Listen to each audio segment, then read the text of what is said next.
judges. Dr. Satyam, over to you. Thank you, Rashmi ma'am. So, good morning, one and all. I'll be introducing our respected judges. So, I'll be, telling something about our judges. So, I start with Professor P.L. Basu Roy. Sir is Professor and Head of Geography, Kuch Bihar, Panchanan Burma University, Vivekanand Street, Kuch Bihar, West Bengal. He completed his post-graduation from Vishwa Bharati, Santiniketan, and he done his MA in Geography in 2003 and completed his PhD in Geography in 2012. He has 15 years of teaching experience. Sir is also editor of GeoAnalyst, Journal of the Geographical Society of West Bengal. That was initiated in July 2011. And he has also worked as an administrative member, governing body, Alipurduar College, West Bengal, from 2012 to 2016. And he has also been university nominee and president of governing body at Pirpada College, West Bengal, from 2015 to till date. He is a life member of more than 8 learned geographical societies. Sir has numerous books and peer-reviewed articles in renowned journals published in his credit. He has written on topics of tourism, transport, urban, gender issues, regional disparity, and many more. He has completed numerous UGC and ICSR funded projects. He has presented a large number of papers in national and international conferences. And he has also chaired and co-chaired a number of conferences as well. So I welcome you, sir, to the second day of this NGYC. Our next judge is Dr. Kiran Bhairnawar. So Dr. Kiran Bhairnawar, he is an associate professor at Department of Geography, Delhi School of Economics, University of Delhi. Sir has completed his PhD from NUS Singapore in 2017. He done his MPhil from Jawaharlal Nehru University in 2006 and also his master's from Jawaharlal Nehru University in 2003. Sir has graduated from Karnataka University, Lingaraj College in Belgaum in 2001. He has more than 15 years of teaching experience. His areas of interest include sexualities and queer geographies, urban, social, and cultural geography, gender geographies. He has taught numerous subject papers like cultural geography, geography of energy, spatial economic system, and many more. He has guided researchers in masters and MPhil as well. He has renowned article published in well-reputed journals. Sir has also received numerous awards and distinctions. Most importantly, the first prize in Sexuality and Space Graduate Student Paper Award 2015 at 2015 annual meeting of the Association of American Geographers that was held in Chicago, United States. And he has also many achievements to his credit. Sir is a life member of various professional bodies in geography, like NAGI, AGIUS, and many others. So I welcome Kiran sir to this NGYC. Our next judge, welcome sir. Our next judge with us is Dr. Diksha Vajpayee Tiwari. Dr. Diksha Vajpayee Tiwari is an associate professor at Department of Geography, Dayal Singh College, University of Delhi. Ma'am has more than 20 years of teaching experience. She has taught undergraduate and postgraduate classes. Her areas of research interest are human development, social impact assessment, development, and gender issues. She has associated with various social impact assessments of the National Highways Authority of India, 8 laning projects, and her research has been in urban India and mostly regarding urban displacement and development in induced displacement. Research interests include geography and law, socio-legal research, women's issues, population issues, geriatric population issues, and issues of inequalities and inequities, etc. So I welcome Diksha ma'am as well to this NGYC as a judge. So Thank you, now Satyam. I'll request student coordinators to take forward this program from here and go ahead. Suvrit. Thank you, ma'am. Thank you, sir. Good morning, everyone. Dear August gatherers, I, Suvrit Prakash, welcome you all on behalf of Geography Department of Shaheed Bhagat Singh College, University of Delhi, to the third technical session of National Geographers Youth Conclave 2022. I would like to extend my heartfelt gratitude to the honorable jury and all the respected faculty, as well as the mentors and participants who are present in this session. As we begin with the presentations of this session, let me lay out the rules and regulations for the presentation. I request all the participants to pay attention and follow the rules and regulations.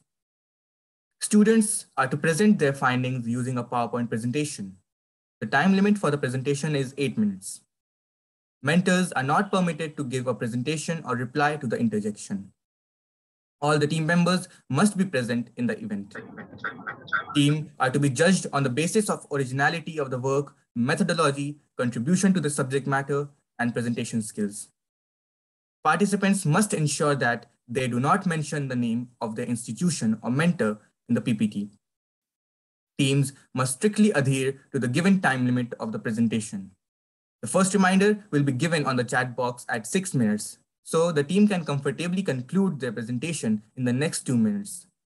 At 8 minutes, the final reminder shall be given, such that the participants must conclude the presentation at the earliest. With this, I would like to call the first team of today's event, which is team number 17. Suvrit, there is one announcement that team 14 from the technical session 2 will be presenting in technical session 3 only in the last. They will be presenting at the last. Okay. Okay, so ma'am. So take note of that. Okay, ma'am. Okay, ma'am. I'll note that. Yeah, and invite them at the end of this, session. Sure, sir. So may I continue? Yeah, sure. So with this, I would like to call upon the first team of today's event, which is team number 17. The team members are Anvesha Dwara, Manjesh Kumar, Vaishnavi Chaudhary, and Sahil Thakur. Their topic is Impact of Tropical Cyclones on Human Life, a case study on coastal areas of Odisha. Is team 17 present over here? Yes. Yes. Yeah, you can continue. Please allow us to share our screen. I request the technical team to please allow them to share their screens. That is already enabled. Just try to share your screen once. It's showing that you cannot share your screen while other participants are sharing their screen. Oh, wait, just a second.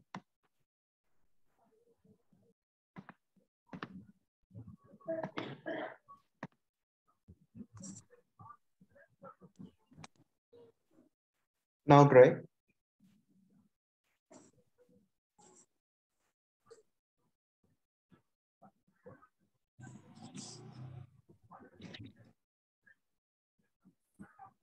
Is my screen shared? Yeah, it is visible. Please, you can put it in full screen mode. Very well. Anvesha, please begin.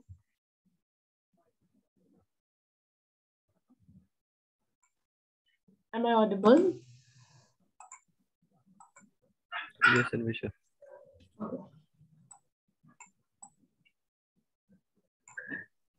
Yes, you are audible. Please continue. Okay, I'm starting. Good morning, esteemed jury members, teachers, and fellow participants. I hope everyone present here is in a good health amidst this pandemic. I take this moment to offer my humble thanks to the Faculty of Geography, Shaheed Bhagat Singh College, for the opportunity of being a part of the National Youth Conclave. I'm Anvisha Dwara on behalf of my team, here to present the paper Team Impact of Tropical Cyclone on Human Life, a case study along the coastal districts of Orissa.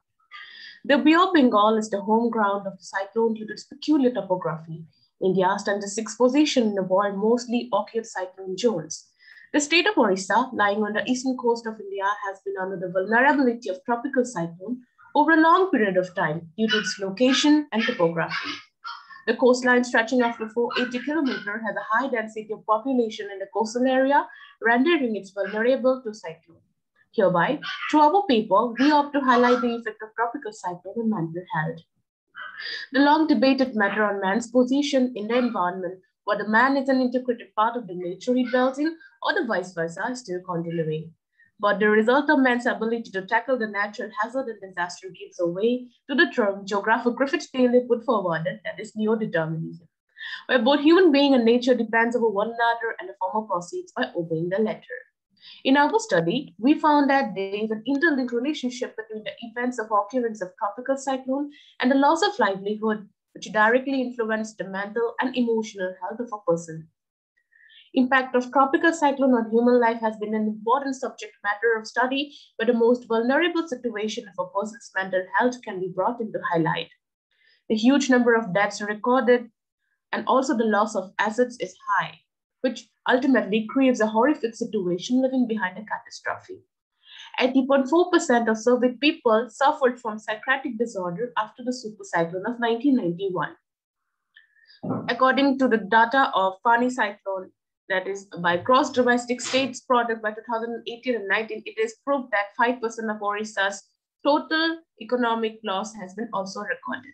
Our aims and objectives are to compare the level of poverty before and after the occurrence of cyclone, to understand the changes in the mental health of people after the cyclone, to work out the changes in lifestyle of people in the context of different groups, to observe how people of different strata react to situations. Our area of study that we took into context the 6 districts of Orissa, namely Baleshwar, Bhadrak, Kendrapara, Jagatsinghpur, Puri, and Ganjam. We did our study using both primary and secondary data. A questionnaire was been in the form of Google form, where we recorded 75 individual responses, and various reports of Government of India and other online database are used as secondary source. QGIS has been used for the construction of maps, and MS Excel for data input. Statistical diagram have also been used. Now coming to what we found. High death has been recorded where 10,000 people were killed during the 1999 supercyclone of Orissa. We were surprised to find out that even amidst a disaster, people are facing social discrimination. Result of the survey that we conducted shows that 40% of the surveyed people believe that people belonging to the ST, OBC, and EWS faces more difficulty. Waterborne diseases were also common. We found out that there was no safety and privacy, especially for the female.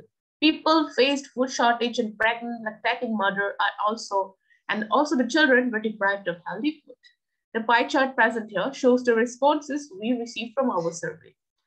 Coming to economic loss, according to the survey report, 39% of the surveyed people believe that more than 60% of the population is affected economically due to the cyclone. The graph present in the slide shows that trends of Orissa's gross domestic state product, which goes down every time a cyclone hits the coast.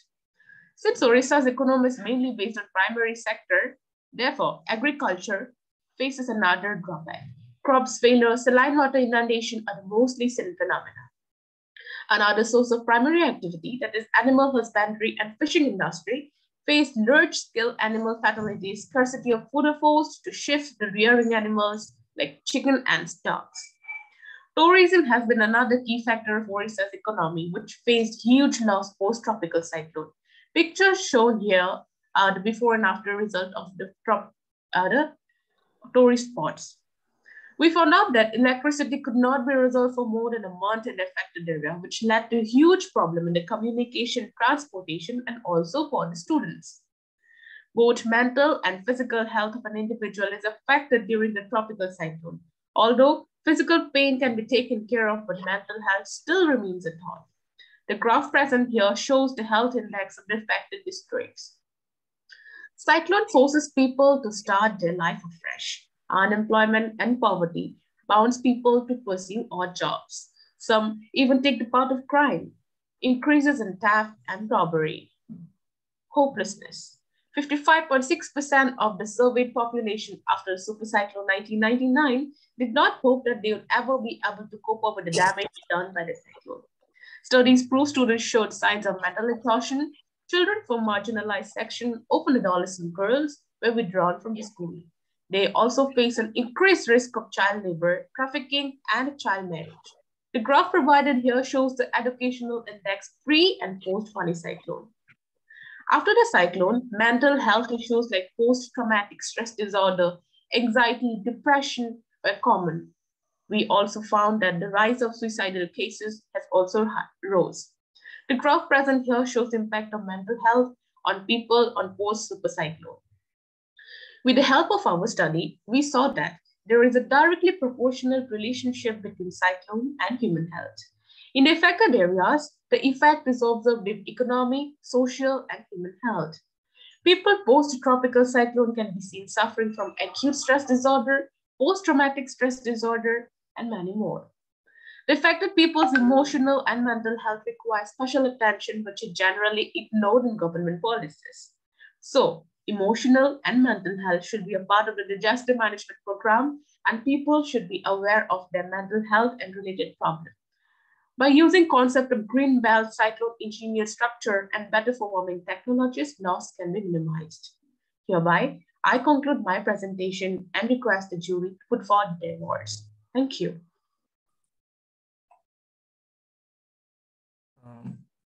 Thank you, Team 17. Now I request honorable judges for interjection.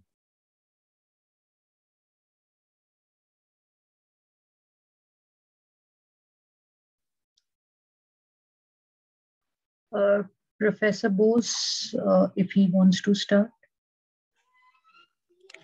Okay, my question is, you have connected to some extent climatic hazards with emotions, na? So, Yes, sir. my question is, have you studied it qualitatively?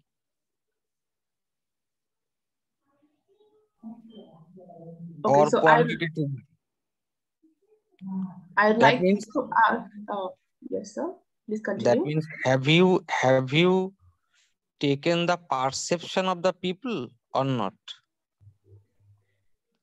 Yes, sir. By answering your question, I'd like to say that we took the perception of people in the form of questionnaire that we provided to them, where we gave random questions that focused on the mental health of a person. We tried to seek their actual emotion through our questions.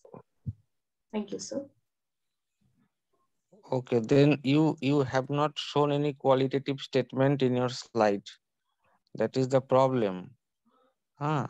You have to show, or you might show that type of statement, na? Then that may clear the idea of the jury. Second thing is, any type of climatic hazard, it is a common thing, particularly in the coastal region. So people are accustomed with this. So if they are accustomed with this, how does climatic hazard influence their emotion? I'd request my fellow members to answer this question. Anyone? Good morning, sir. Sir, we have, through our reports, we have seen that though they are accustomed with the occurrence of cyclone in the region, but still whenever a cyclone with high intensity hits, then there we have seen that there are there is a rise in the cases related to mental health and physical health of people. And since the state is primarily based on the primary sector, so whenever the cyclone hits the region and the economy is damaged, then the mental issues like financial stress and hopelessness and depression is common among the people. Thank you, sir. Okay, it's okay. I have not any question. So I'd like to say that your previous suggestion has been recorded by us, that you suggested we should put qualitative information in our slide. We take this suggestion. Thank you, sir.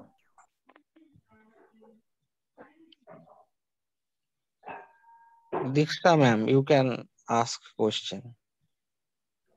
Okay, sir. Thank you. I have a couple of questions actually to the team. When you say that people of the marginalized groups, including scheduled caste, scheduled tribe, face more deprivation, how did you come to this conclusion in comparison to whom? Good morning, ma'am. Actually, we get this information from our secondary sources since conducting a survey at ground level was difficult during the pandemic. So the sources, from our sources, we received that during situations like cyclone, often the people belonging to lower sections of the society, like the economically poor or backward classes, they are deprived from entering the shelter homes, or they face certain kind of discrimination during evacuation practices. But don't you think that when you are entrusted with the task of a study which involves the study of an emotional dilemma, or one is expected to study the impact of cyclones on people, the questions related to increased or enhanced deprivation, or for that matter, increased levels of, for example, could be a reduction in household expenditure.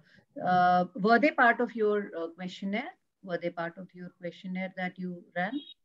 Yes, ma'am. The questions related to such were the part of our questionnaire, and also from secondary sources we got the information that there was a reduction in the household consumption in these houses, and specifically the items related to females were reduced because generally the females face the oppression, and more problem were faced by the females. And my last question would be related to the methodology that you adopted. I was a little unclear about it.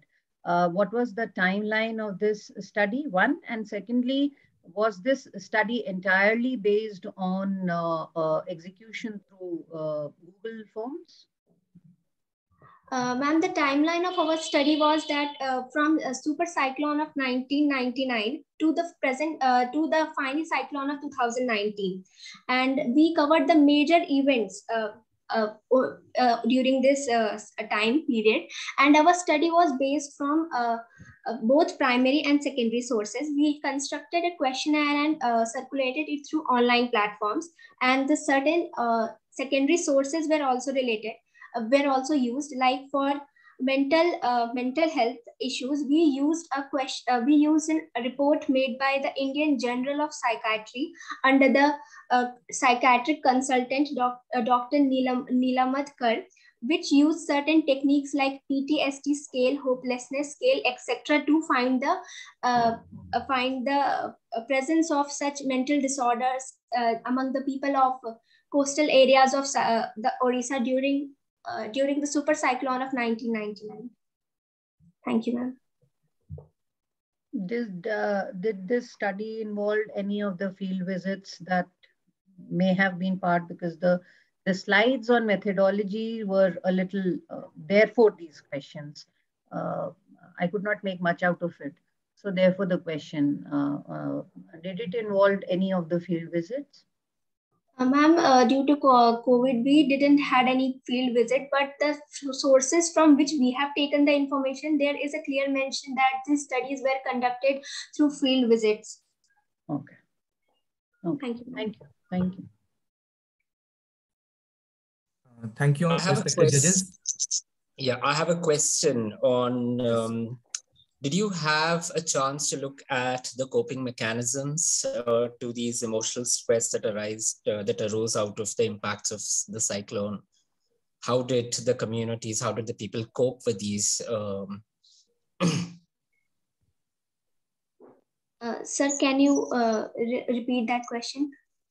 So I'm asking, did you have a chance to study the coping mechanisms? How did people cope with their emotional and mental stress that arose out of the impacts of cyclone? No, sir, we didn't get any chance of studying the coping mechanism because because our survey was basically based on the secondary database, and there was a limitation in this field about the coping mechanism. So we are not sure that what are the coping mechanisms. Okay, Sir, thank you. may I add here something? Yes, please. Sir, you might have seen in our PPT as well, we have shown there some things which people took after cyclones, like they reduced their agricultural intensity, they shifted to other things, even they shifted to crimes when they could not cope with their financial status. Okay, yeah. Thank you. Is there any other questions? No, none from my side. Thank you, respected judges. I request all the teams to please try to keep your cameras on if you have good internet connection. So now I would like to call upon the next team with their presentation, which is Team 18. The team members are Diksha Modgil, Annu Kumari, Mayank Kumar, Harshit Pandey. Their topic is analyzing gender perceptions of society in selected areas of NCR. Is Team 18 present over here? Yes, we are here. Yes. Yeah, please.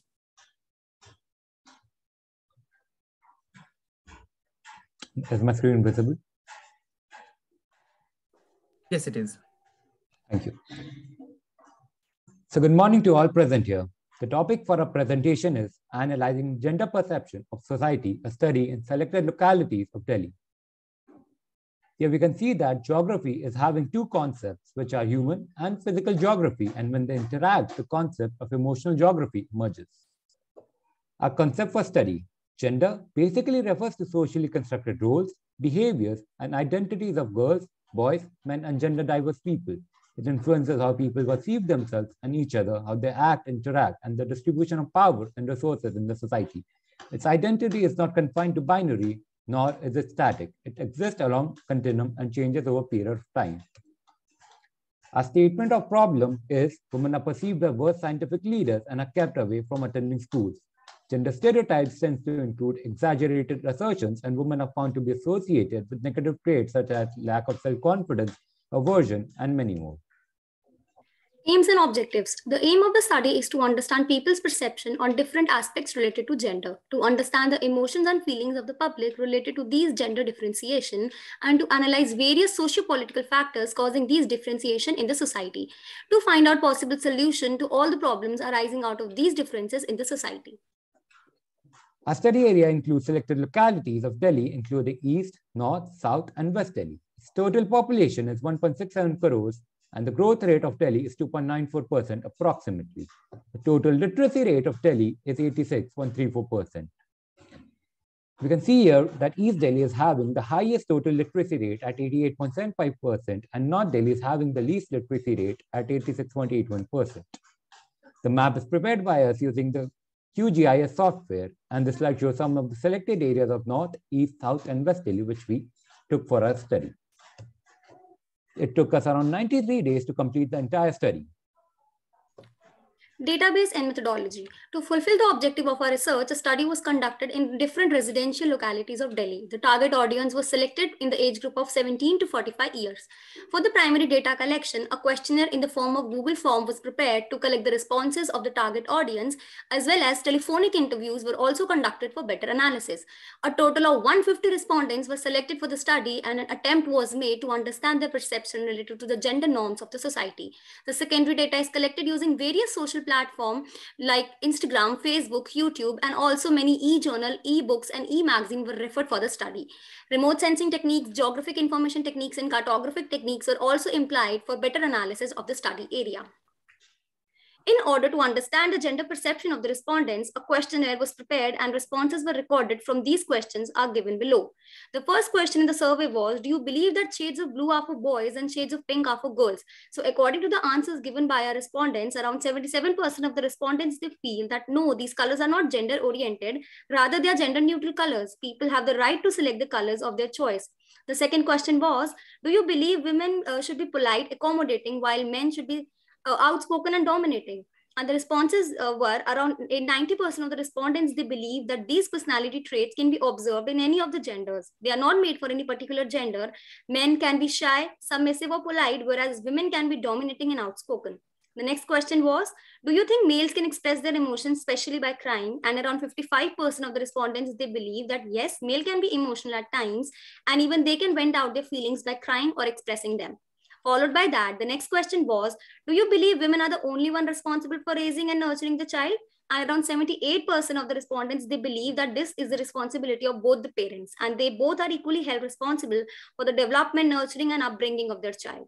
The next question was, do you believe that it is normal for women to wear makeup and awkward for men to do the same? And the responses of this question showed that around 75% of the respondents, they believe that no, it is not awkward for men to wear makeup. Rather, it is a choice of an individual whether they want to wear a makeup or not.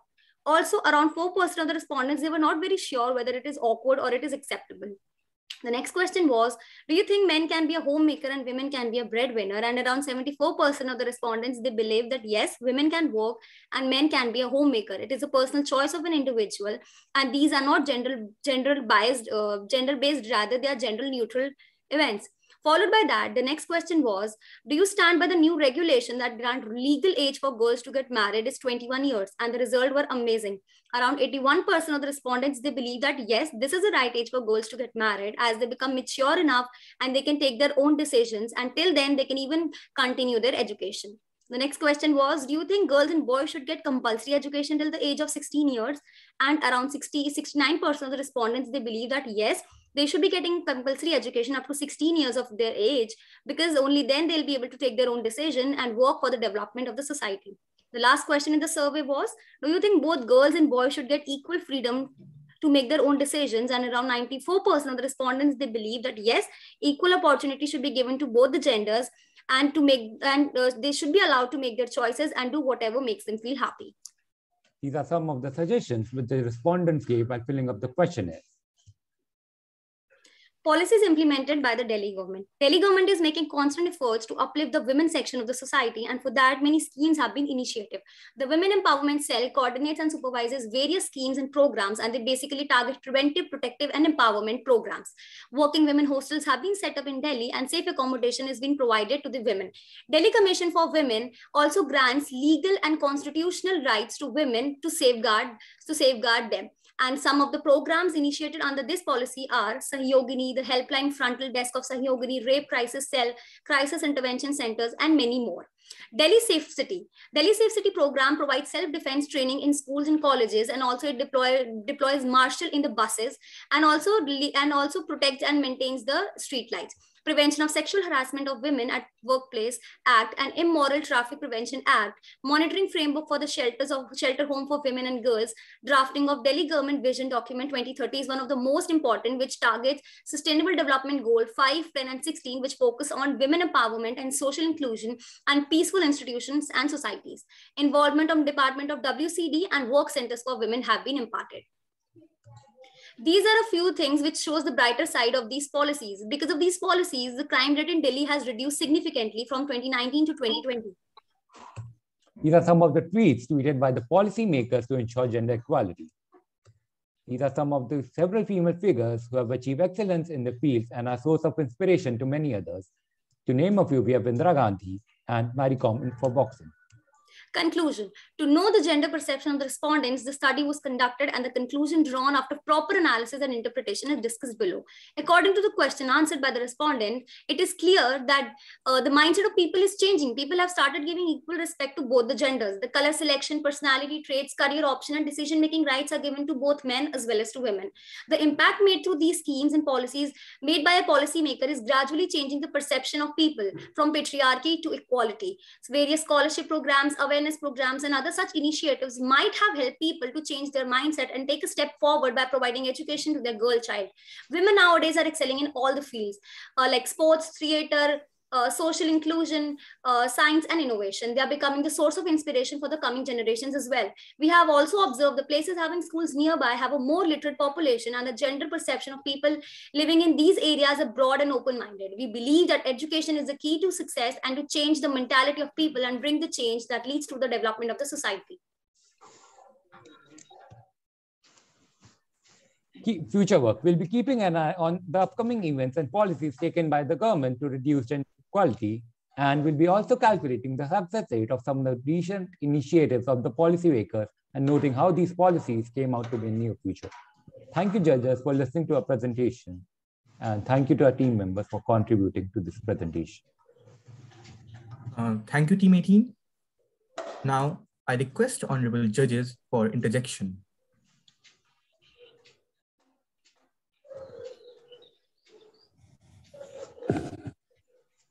I have a question. May I ask? Yes, sir. My question is, your sample size is 120, isn't it? So 150, yes. 150, no? Okay. Yes. Now, my question is, how have you determined the sample size? So actually, we wanted the sample size a little more, like more than 100, so that we can read the perception of people. Because the smaller sample size cannot give us an accurate data. Like we have 150 respondents, so we know, and these respondents, we have a very good proportionate of male and female. Like it's almost 50, 55 and 45 ratio. So we got a very good proportion here. And because of this only, we can analyze all the questions asked in the questionnaire. No, do you actually have you used any formula in determining the? Sorry, sir. Have you used any technique to determine the sample size? Sir, no technique. You have just thought that 120 that is better. So we just wanted a little more, a bigger sample size. That's why we got 150 samples. Otherwise, no particular technique we have applied for collecting the samples. We just use the questionnaire to collect the responses. Yes, sir. Okay. Actually, there are some techniques to sample size determination. Okay. Yes, sir. My second question is, when you are taking 150 or 120 or 160 sample size, what are the socio-economic variables you have considered in your study? So socio-economic variables, we have studied the policies which the government has initiated in any particular region. Also, no. Actually, socio-economic variables do not include government policies. Actually, your study is attitude oriented, na? Yes, attitude towards gender. So it may vary age-wise, sex-wise, religion-wise, and economic status-wise. These are the socioeconomic variables. So have you considered these variables during your study? Yes, sir. We try to take the responses from the people who have got education to a good extent, like who have got their elementary education or who have completed a good level of education. So we wanted to see this change, whether education is making these people have a broader mindset or not. So basically, we have selected areas which have a more educated population. Yes, sir. That means you have taken homogeneous group of population, not heterogeneous, isn't it? Sir, yes, sir. It was mostly the literate population only. Okay, okay, okay. Yes, sir. Okay, okay. No question I have. Thank you, sir.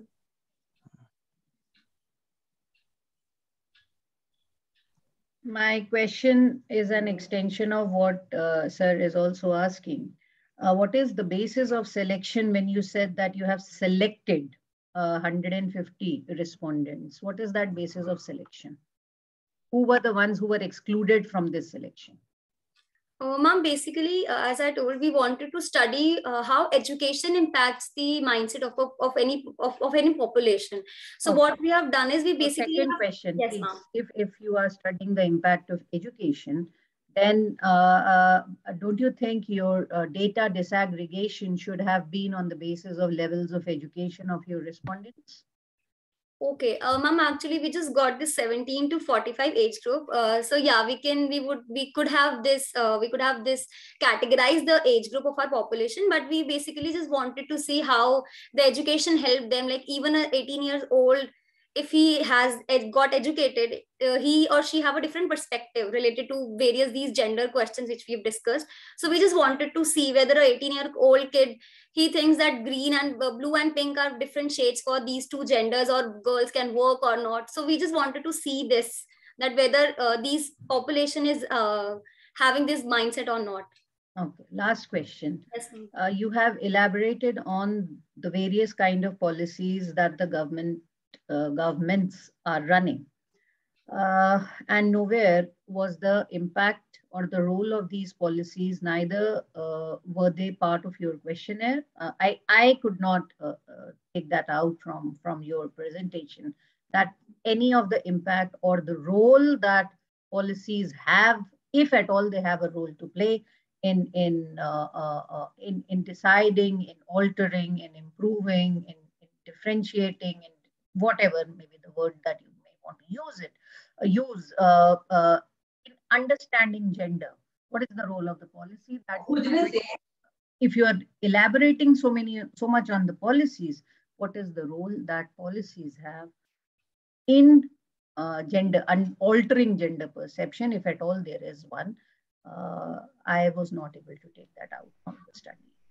Was it part of the study or was it not part? Yes, ma'am. We had one question which asked whether we stand by the new law which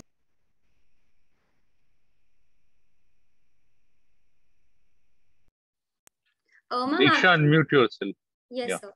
Actually, we have added a question which says that legal age for girls to get married is 21 now, which this regulation has been recently passed.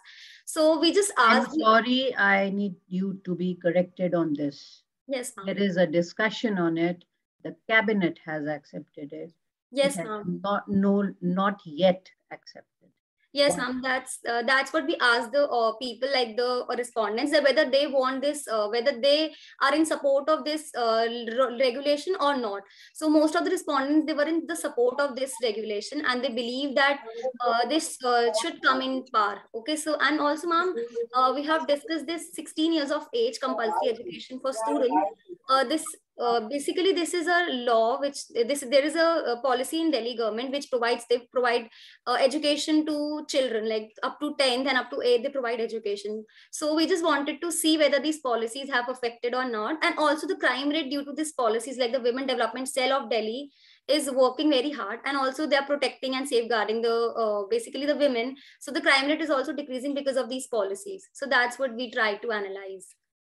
My last suggestion to you, yes, take it as a suggestion, please. Please study the attitude perception studies that have been conducted. It will enhance your methodology. And also, please read both the perspectives of reducing the age of marriage. There is a lot that is being written about it. It is greatly and in details under discussion. Just try and read as much as you can on this deliberation that is happening right now about lowering or increasing the age of marriage. It has a very wide-ranging impact. So inherently, do not assume it to be a very either a very progressive or a very regressive step in itself. So please read a lot on what is being written on it. That would be my suggestion to you. Sure, ma'am. We'll take the suggestions for sure. Thank you, ma'am.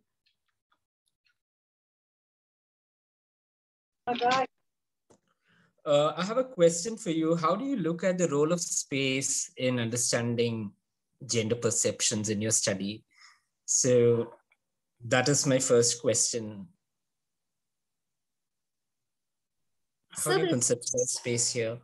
Yes, sir. So basically we selected the audience from the places which were actually nearby school areas. So we just wanted to analyze that whether these parents, whether they send their students to school and not, and if they do, then what is their mentality? So most of them, the girl childs were enrolled in the schools, and basically we selected the area which were nearby schools and which were nearby some educated education institutes. So this was our space perspective, basically. Okay. And what's the role of emotions in your study? So emotions, basically, we try to highlight the gender emotions. Like girls in most of the societies, they are not treated equally, and we just wanted to analyze whether this is prevalent in developed cities or not. Like Delhi is a very developed city, so we just wanted to analyze this, that whether emotionally are we supporting girls and not, like whether we allow them to work, whether we allow them to take their own decisions. And this we basically we just wanted to analyze through the study. Okay, thank you. Thank you, sir. Thank you, sir. Thank you. Is there any more questions? Okay. Moving ahead, thank you, honorable jury members. Moving ahead, now I would like to call upon Team 19. The members are Jananita Asapu, Kumud Agrawal, Soumya Tulsan, and Lavi. Their topic is Mapping Emotional Topographies of Urban and Rural Spaces, Indian Scenario. Is Team 19 present over here? Yes, we are present. Yeah. Good morning to the respected jury, fellow participants, and other dignitaries. We are a team of 4. I, Kumud Agarwal, Janita Asapu, Lavi, and Soumya. The title of our research paper is Mapping Emotional Topographies of Urban and Rural Spaces in the Indian Scenario.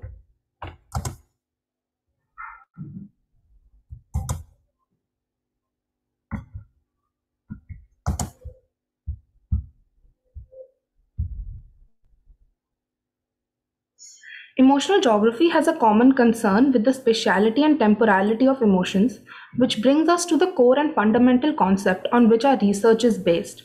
We have emphasized on the fact that urban and rural spaces are very different from one another concerning their environment, culture, and society, and with the growing significance of emotional geographies in different spheres, it has become increasingly important to understand the emotional dynamics of people living in urban areas as opposed to people living in rural areas. Statement of problem. The differences in the lifestyle of urban areas are in stark contrast with rural areas.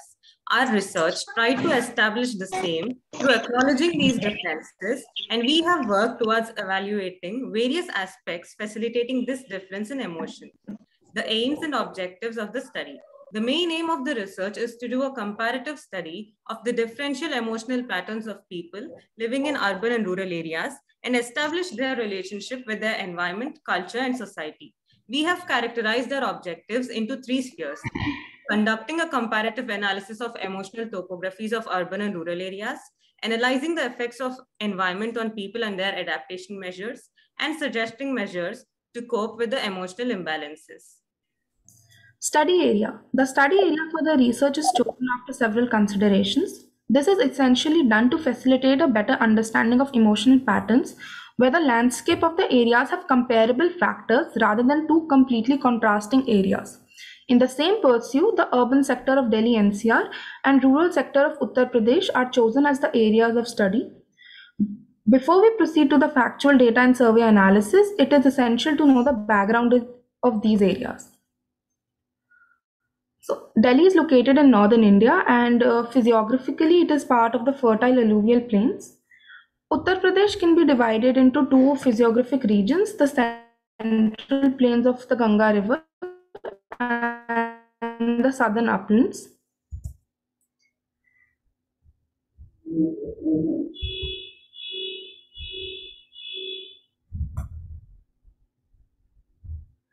Delhi is multicultural, and people who have settled have contributed to the culture and social fabric of the city throughout the years. Uttar Pradesh also has a multi-hued cultural and religious practices, and festivals are an integral part. The active urban lifestyle is the most significant contributing factor to the emotion of people in Delhi. In rural Uttar Pradesh, emotional patterns of people are not very defined. However, present trends reflect an inclination towards material resources. The area has also seen an exodus of migration. Research methodology. The study was conducted through qualitative, quantitative, and compare-contrast basis. Both primary and secondary sources have been used, namely in the form of Google Forms, personal and professional interviews. Observations. The observations are solely based on the result of the survey conducted by the team. A total of 119 responses were received from rural Uttar Pradesh and 112 responses from urban Delhi. We have tried to divide the survey into three spheres, which would further justify our objective. First, analysis of the effects of environment on people, which includes vegetation, weather, pollution, and how they adapt to it. And the first question asked was if they felt safe and peace with their environment. From these numbers, it is abundantly clear that in urban areas, a lesser number of people feel safe. Moving on to the effect of weather on their emotions and how they were affected by pollution and other environmental degradation happening around them, and if they were able to experience any seasonal changes. The contrast is clearly visible through these slides. Moving on to the second aspect. Second, analysis of the impact of cultural traits of the area on them, which we have specified as lifestyle in the questionnaire, and if they are content with their present state of living. On celebration of lifestyle, people in urban areas seem closer and more content. And by lifestyle, we meant the culture, traditional customs, festivities, food, clothing, and ultimately their very way of life.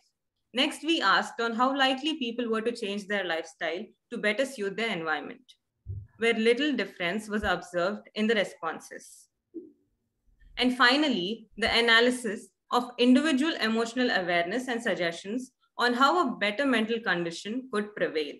On whether people were aware of the emotions they experience daily, most of them said that they do keep a track of that. But when asked about the frequency of emotional breakdowns faced by people, a stark contrast was observed. Then we tried to analyze on their mindset by asking if nature could cure ailments and if they prefer farmlands and mountain valleys. It shows that despite the reduced emotional stress and frequency of emotional breakdowns, people in rural areas still prefer frequent short-term breaks like people in urban areas. A few suggestions were also recommended, which we have analyzed and tried to incorporate in the list of suggestions that we would present next. Alongside, we personally interviewed people in urban and rural areas, which gave our research and conclusions a more legitimate basis. We have also interviewed a professional psychologist to understand people's emotions much more closely with her experience. She elaborated on a wide range of issues. A few defining ones were: with the advancing society, people from all backgrounds, be it rural or urban, are wanting more breaks from routine to experience different things in life. People living in urban areas face more breakdowns because of associated problems such as pollution, constant distractions, and isolation. Before we move on, we would like to highlight the main results of the survey and interview analysis. From the survey, it is clear that the environment of people affects their emotional state of being. Compared to urban, people in rural areas feel a lot safer, celebrate their lifestyles, and are aware of the changes in their emotions, while people in urban areas are more affected by their environment and pollution. They also face emotional breakdowns more frequently. Both agree that close association with nature is beneficial for health and can cure physical and mental ailments. Suggestions. As mentioned earlier, these suggestions are not ours alone, but a cumulative of all the suggestions obtained through survey and other modes of learning and facts. We have divided our suggestions in three parts: urban, rural, and common. Firstly, for the urban, try to take sufficient breaks, stay in touch with nature, and have a conscious diet and exercise regularly. Moving to the rural, participate more and learn new things. Increase your technical skills and socialize with people from outside, educate people about mental health, and spread awareness. A few common suggestions are yoga and meditation, vacations, spending time with family and people around you, using social media more consciously, introspecting your very way of being, and assessing your emotions on a regular basis. Through our research, which was aimed at mapping emotional dynamics, notable differences in emotional patterns of people from both urban and rural areas are evident. This establishes that the emotions of people are closely intertwined with the environment, culture, and society they live in. It also opens up the field to much deeper analysis and close monitoring of the mental health suggestions that both the areas receive. Thank you.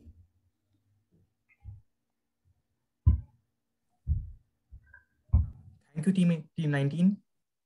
I request honorable judges for interjection.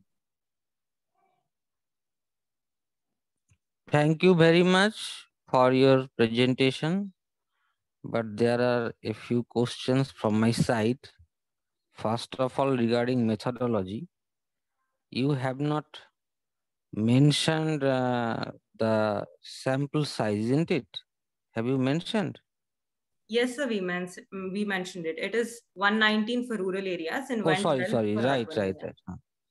So my question is, what are the indicators you have taken into consideration? Because you have shown in the question answer and pie graph form variables.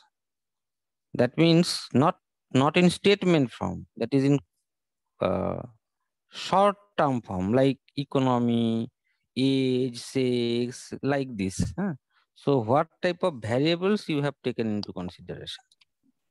So basically, when we were considering the sample size of it, we did purposive random sampling. That is, we chose people from only those areas and who lived there for a long period of time, so that we can assess the actual emotions the environment around them has impacted their emotions actually. And then for the next question, I would like to say that the questions which were having the yes and no basis, we have given that, but at the end, we have also given the suggestions and if they faced any mental or traumatic stress conditions in their life. And for that, we received some written answers that we have displayed already in our slides. But the problem is, actually what what you have done, I think you have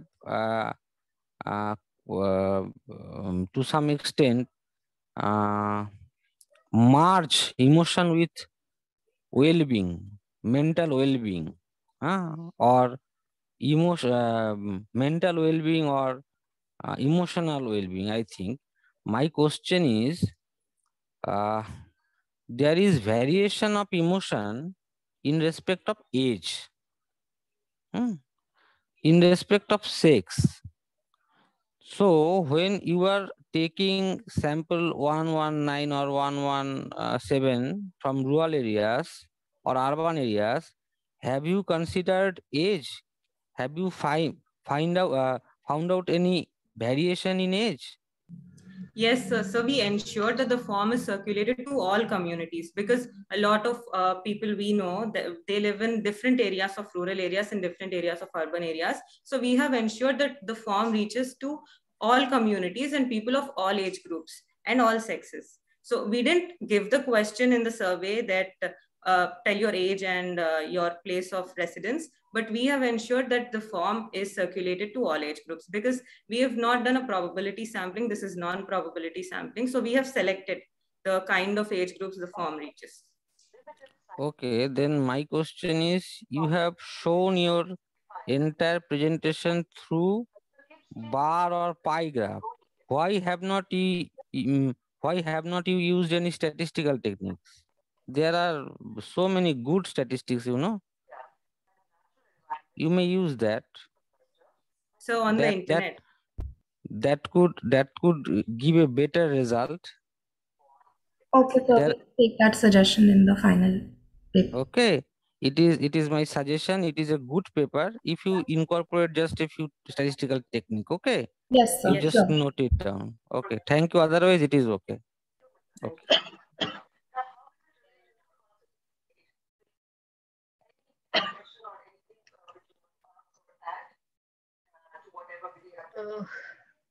My question to the group would be, when you said that you had selected a certain number of respondents from rural areas of UP, were the the location, because rural, when you start treating either urban or rural for that matter, but more specifically rural as a homogeneous entity, are you not obliterating the cultural and spatial differences that may be existing between locations, between areas? So when you said that you covered rural Uttar Pradesh, which are those areas that you are referring to? So, ma'am, we are not obliterating the commonality between the areas, because at the end we have also shown in the suggestions that there is the common trait, but we also emphasize that differential analysis is required, because in the kind of environment and culture and the family structures they live in, there is a difference in the fundamentals of people's emotions. So, and then we have also the rural areas that were selected. They were in Western UP mostly, and also in central and eastern parts of Uttar Pradesh. So we have ensured that different rural areas and villages have participated in this. Second question, you used your terminologies like state of living, emotional breakdown. Were they explained in the questionnaire that you circulated? Or it was assumed that the respondents are supposed to have enough information and knowledge about understanding these terms? No, ma'am, we have explained in the survey, and along with that, we have explained emotional breakdown and lifestyle also in our survey, so that they don't confuse it with a singular dimension and they look at it with a more known. Were these terms understood in terms of certain indicators that you had chosen? Ma'am, for rural areas, we know that connectivity and understanding is a little kind of issue. So what we did is we approached them, and by approaching and explaining them, we took a few responses. And for urban areas, for people who were not able to understand the actual concept of it, we have tried to explain them, and many have reached us. So through that, we have tried to explain them. My question is very specific, actually. Did you or did you not had a list of indicators on the basis of which you explained or you wanted to study things like emotional breakdown or state of living? Please understand, when you say state of living, it may mean different things to different people.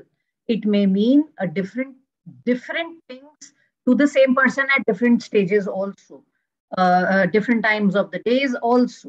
You may be having a really bad day, and therefore your answer to that could be state of living is bad. It could be as simple as that. All of you, when you enter your class and you get a scolding from your teacher, the moment somebody asks you, how's your day, your reaction would be, it's not good. But that does not mean that your day is bad. So that is the reason I'm asking a very simple question. क्या state of living या emotional background या इस तरीके के जो आपने terminologies इसमें use किए हैं, उसको समझाने का कोई कांस्टेंट इंडिकेटर्स या लिस्ट ऑफ इंडिकेटर्स थे या नहीं थे? Ma'am, in the form, we didn't mention any indicators, but we were analyzing, we took them into consideration. Okay, thank you. But think about the starlight that I have no questions. Thank you, judges.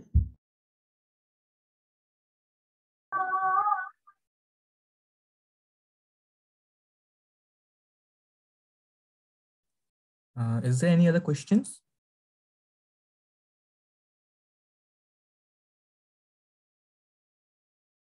Okay. Thank you, honorable judges. Moving on, the team presenting next is Team 20.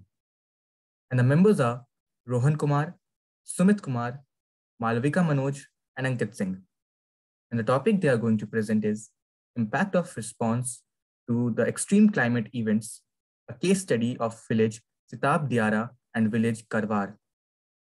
Is Team 20 present over here? Yes, we are here. Yeah, please. Malvika, go ahead with the presentation. Sharing. Yes.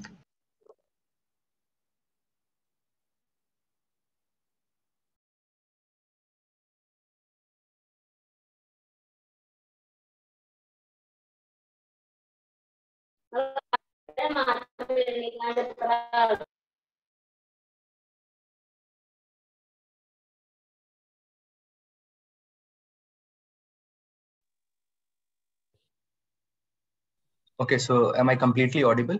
Can I start now? Yes, you're audible. Okay, thank you. Good morning, everyone. I'm Sumit Kumar, and the topic of our presentation is Impact and Responses to the Extreme Climatic Events, a case study of village Sitab Diara and village Karwar. Rising sea levels, severe drought, the melting of the polar caps, the more frequent and devastating natural disaster all raise demands for humanitarian assistance and disaster relief. Said by Leon Panetta is the wonderful statement to start our presentation. The frequency and intensity of extreme climatic events has been increasing over the years, resulting in loss of lives, damage to property, and loss of livelihood of local population. The lack of precipitation as well as heavy downpours cause disaster of different types, ranging from extreme drought to unprecedented flood.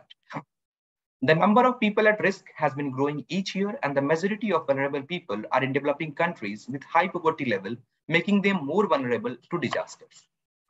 Statement of problem. Extreme climatic events like flood and drought affect the economic condition of the villages. The duration and frequency of disaster restrict the oppression of their economic activities to few months in a year. The flood water takes time to recede until the time water is made available to drought-prone area. The primary activities of rural economies suffer. Due to these conditions, the villagers are poor and they are vulnerable and distressed. The population also suffer from food insecurities. Extreme poverty limit their option to go and settle somewhere else, and only few members of the community have been able to migrate out. Social well-being of the community need to be addressed to reduce the distress and vulnerability due to disasters. Our aim and objectives are to analyze the distress and damage caused to local population by extreme climatic events, to assess the vulnerability and responses of the local communities, and also to identify the coping mechanism employed by the community during flood and drought. Our study area is consisted of two villages. Sitab Diara, a village in Patna district, faces flood every year. The community is located in low-lying flood-prone area and the land between Ganga and its tributary. It has a total population of 1,544, and Sitab Diara have the flood duration of mid-July to mid-November. On the other hand, Karwar, a village in Jodhpur district, faces extreme drought condition every year. The community is located in the arid region of Rajasthan, and the population of Karwar is about 1,755, and the drought of duration is mid-April to mid-July. This current map shows the location of both the villages, Sitab Diara in Bihar and Karwar in Rajasthan, depicted on the map of India. We use as a methodology, the study is conducted by interviewing the villagers of both the villages with the help of a structured questionnaire. Primary data of the local population is collated with information collected from officials and NGOs who provide relief during the time of extreme climatic events for the deeper understanding of the problem faced by the local. Our entire research is qualitative and we used open-ended questions. Our findings, we have divided it into three categories. The first one is distress and damage caused. The current study compares the plight and distress of two villages facing different disasters. One is facing water stress and the other is facing water excess. Both the situation result in loss of farm produce, loss of lives, damage to houses, poverty and psychological problems. Due to frequent disasters, the villagers do not have basic infrastructure such as school or hospital, etc. Therefore, people lack access to basic facilities like education and health. The people are worried about their children's future. Vulnerability and responses. The local are entirely dependent on the disaster relief and humanitarian assistance from the local people during the disaster. People help themselves for warning each other, rescue and shifting the population. The disaster looms for longer duration during which they do not have access to clean drinking water, rations, medicine, and proper shelter. There is hardly any help from the government. Some schemes are there like Mukhyamantri Baad Rahat Sahat Yojana, Rajasthan Rahat Kosh Yojana, but they are not playing a pivotal role on the ground level. Now the population would like to be rehabilitated elsewhere, but the suggestion is acceptable to the working population and young population only. The old people feel attached to their land and also feel insecure in shifting to new places. Coping mechanism. People are forced to shift out of their villages for a few months till situations come back to normal. Some go to their relatives or stay in tents, while some are rendered homeless. Local population have also been pushed to alternative low-paying occupations like sand mining, laborers, rickshaw pullers, shopkeeper. They are neither skilled nor educated enough to be employed in higher-paying jobs. Most of them are daily basis earners, and they are not the main workers. They are getting jobs for only 50 to 60 days. All these factors ultimately weaken the financial condition of the villagers and lead to occupational transformation. The people are poor but still emotionally attached to their villages. They lack financial resource to shift to a better place. Few have been able to educate their children so that they may be able to break this vicious cycle of poverty and earn a decent livelihood. Suggestions for reducing their economic and emotional vulnerability to ensure their food security and well-being. Following are the general suggestions for both of the villages. Providing training, financial support, and using technology for infrastructure development are the pivotal three measures to combat the economic and emotional vulnerability of the population. Imparting skills to generate additional income and better occupational prospect, and also creating infrastructure facility to provide healthcare, rations, and clothes at subsidized price. When we talk specifically about the village Karwar, micro irrigation drip and sprinkler system is a suitable option to enhance the real coverage under irrigation, improve land and water productivity and quality of the produce. Farmers may be given financial support to develop the innovative concept of solar as the second crop in the fields. Solar panel may be installed at a height of about 15 meters from the ground in the farmer's crop field. Assured grid connection must be provided to the farmers to encourage them to divert the excess solar power generated in fields to state grids, thereby ensuring the judicious use of solar power for irrigation and groundwater extraction. This will also serve as additional income to farmers and act as insurance in case there is an occurrence of crop failure. A successful working model, solar power as a second remunerative crop at Dhundi is an best example of this. And when we specifically talk about the suggestions of village Sitab Diara, artificial groundwater recharge. The impact assessment survey on artificial groundwater recharge conducted across the state by Central Groundwater Board have recorded positive results. Such project must be encouraged with proper financial support to solve the issue of depleting groundwater resource in the country. International Water Management Institute has successfully demonstrated the concept of underground taming of flood for irrigation, where surplus floodwater can be conveniently used to recharge the groundwater in the selected river basin. For such project, the state government may seek financial assistance from National Adaptation Fund for Climate Change or Rural Infrastructure Development Fund of National Bank for Agriculture and Rural Development. Now, I'm concluding with the words, with the changing climate, altering rainfall patterns, and increase in temperature, there are increased instances of extreme events. The communities are being increasingly exposed to geophysical, socio-economic, emotional, and environmental vulnerabilities, causing loss of lives and livelihood. The communities have adapted to changing environment through cultural responses, but still there are regions which are highly vulnerable to prolonged extreme climatic events. Government intervention through financial aid and proper program and policy intervention is needed to help such communities. With this, I concluded my presentation. Thank you so much on behalf of my team. Thank you. Thank you, Team 20. Now, I request the judges for interjection. My question is, you have mentioned that you have used qualitative technique. Yes, sir. What type of qualitative technique you have used? Sir, actually, when we talk about the sample size, firstly, I will say that almost population of the both of the villages is around 3,000. And we want representative samples, so we have randomly select 2% of the population, and we primarily visited the village and asked the questions that directly connected with their emotions.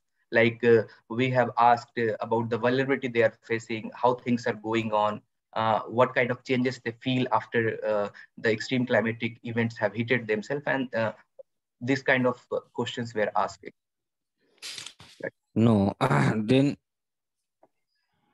you you have done it physically? Yes, sir. We have done it physically. Then you have used questionnaire method, na? Yes, sir. We have, sir. So We have make a questionnaire, proper questionnaire for that, and we go through the questionnaires to the random people in the villages and ask them. And okay, no problem. Then how can you tell that questionnaire survey is a qualitative survey? Sir, actually, sir, our questions are like open-ended questions. Like we have asked, what are the changes that you observe, and how much loss it caused this year. And our questions is like, are you feel concerned about the part of this country, about the villages? No, can you tell me any one method of qualitative technique? Any one particular method? Can you name? Sir, actually, we have So asked. narrative method we used, sir. Yes. So narrative method, sir. We take their sir. We took their opinion, sir. So discussions. Okay. Another thing that you have shown in pie graph, na? Pie graph you have shown, na? No, sir. No. Just I forgot. When you have studied their perception, then what type of differences have you find? That means there is differences in between female and male, elderly Sir, and we have taken the age differentiation, like the younger populations are ready to move out of the place, but the but older that people. you have not shown in your slide. Sir, I have spoken those things. Okay. Another thing that it is a fact that climatic hazards are common factors of geographical study, and it will affect people very much. It is also true.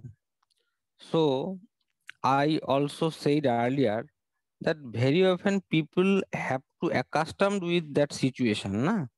Because there is economic involvement in that case also. So they cannot escape from that event. In that case, how could you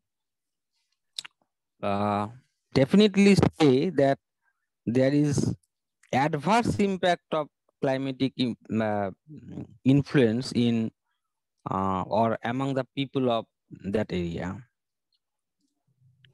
Sir, there is actually the most of the population of the villages are uneducated, and they are employed in such a very small paying jobs. They are not financially stable, and the emotional vulnerability, distress, poverty, and poor health of the village is all are due to the geographical location of the villages. And sir, this is very much necessary for them to be took after, because we have seen much scenarios like this, and they are really very distressed due to this condition. Okay, thank you. Sir, I want add one point, sir. Sir, yes. actually they are not. Sir, actually they are not accustomed, sir. They want to shift, but the situation, like, sir, their income are not stable, sir, and government are no, not. that is do you know there is a term for that particular type of emotion? Do you know there is a term? There is term, the term is emotional economy. Okay, it is called emotional economy. That means they are influenced by economic factors. Their emotions are being controlled by economic reason. Then that is called emotional economy. Okay, thank you very much. Thank you. Thank you, sir. I have no questions to ask.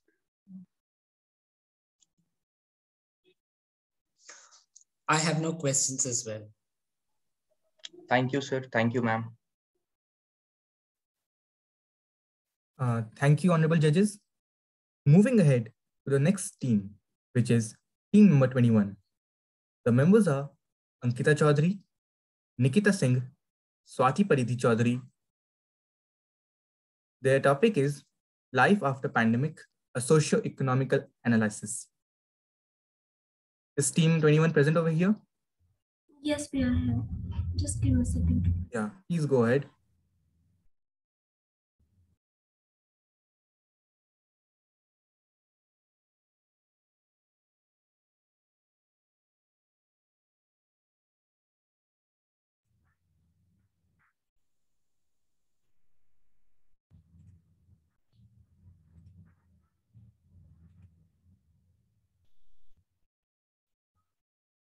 Is my screen visible to all?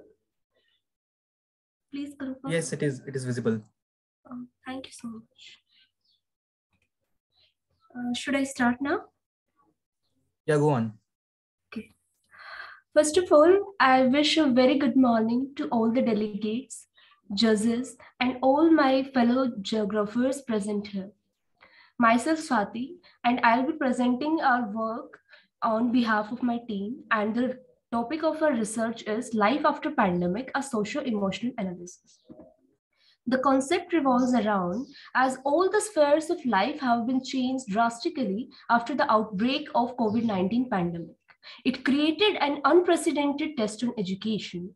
Moreover, the higher education have managed to ensure the continuity of teaching and learning, research, and service to the society with some tools and techniques during the pandemic. But it has been observed that students have faced a lot of challenges, especially related to their emotional health. Now, let me get you familiar with a research problem. Worldwide, millions of people have been affected economically, socially, physically, and emotionally.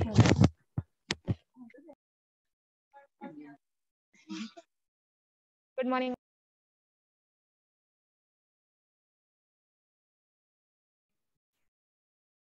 Can I continue now? Yeah, please go on. Let me get you familiar with a research problem. Worldwide, millions of people have been affected economically, socially, physically, and emotionally. No household has been left untouched due to the pandemic, especially physiologically and emotionally. It has affected all the spheres of life.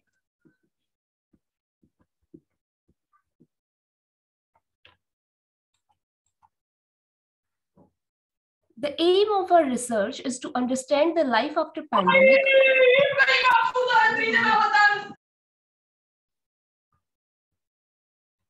Am I audible? Yes, you are audible.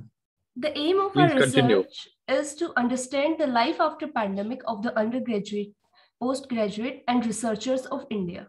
To fulfill this aim, we have framed 3 objectives. The first objective of our research is to identify the cause of emotional crisis faced during the pandemic, to study the psychological and emotional impact of restriction, and to suggest the measures to cope with the emotional distress.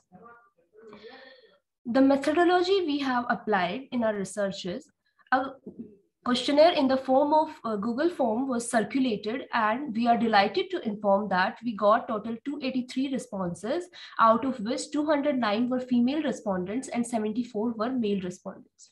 We got responses from total 15 universities, but most of the responses were received from University of Delhi, MDU, Guwahati University, and Assam University. Correlation technique has been used to establish the correlation between the variables, and GIS techniques have been used to prepare the map of study area. We have used both the types of data in our study.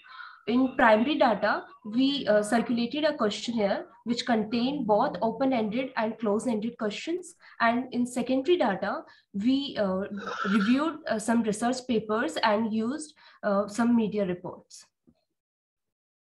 WHO also has considered that the COVID-19 pandemic has impacted the mental health of millions. The study area of our research is India.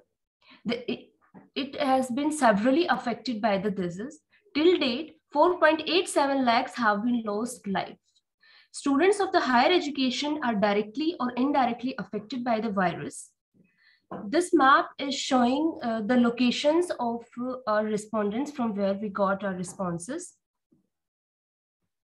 Now, coming to the observations and findings, we divided our questionnaire in 4 parts. The first one was demographic profile. 74% of our respondents were female and 86% of our respondents belong to the undergraduation. 90% of our respondents belong to the age less than 21. The first objective of our research is to identify the cause of emotional crisis faced during the pandemic, and following are the questions we put in our questionnaire.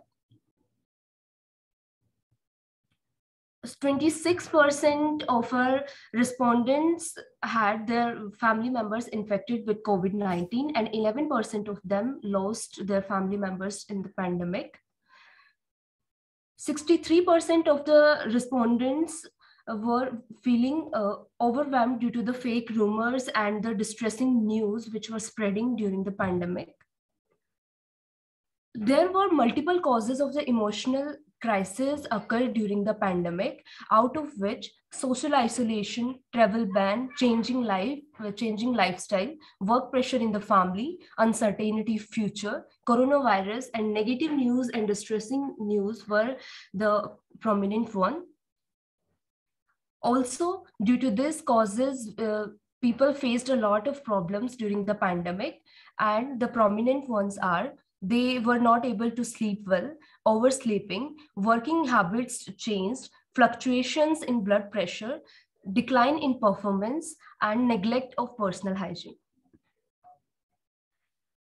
74% of respondents observed that they had changes in their emotions and behavior, and 43% were feeling sad and depressed. Whenever any of our respondents discovered that their family members were infected with COVID, 54% were feeling afraid, and 37.8% of our respondents observed changes in the regular behavior during the pandemic. The second objective of our research is to study the emotional impact of restriction. There was a sudden change in mode of learning. It suddenly changed from physical mode of learning to online mode of learning, which caused a lot of changes in students. 73% of respondents were feeling worried about their career due to the change in the pattern of education. 61% were feeling distressment in their mental health due to online education. 56% observed distressment in their health due to the online learning as screen time was increased, and 60% were feeling of uncertainty of their future. Nearly 44.5% were feeling trapped due to the travel ban as there was permanent lockdown. The third objective of our research is to suggest the coping methods with emotional distress, and following are the questions related to that. 66% of respondents agree that that social media helped them in overcoming the stress, and 71% believe that digital literacy courses helped them in overcoming the stress. 73% of our respondents developed new skills during the lockdown time period, out of which cooking was the prominent one, as 42% agreed that they learned cooking.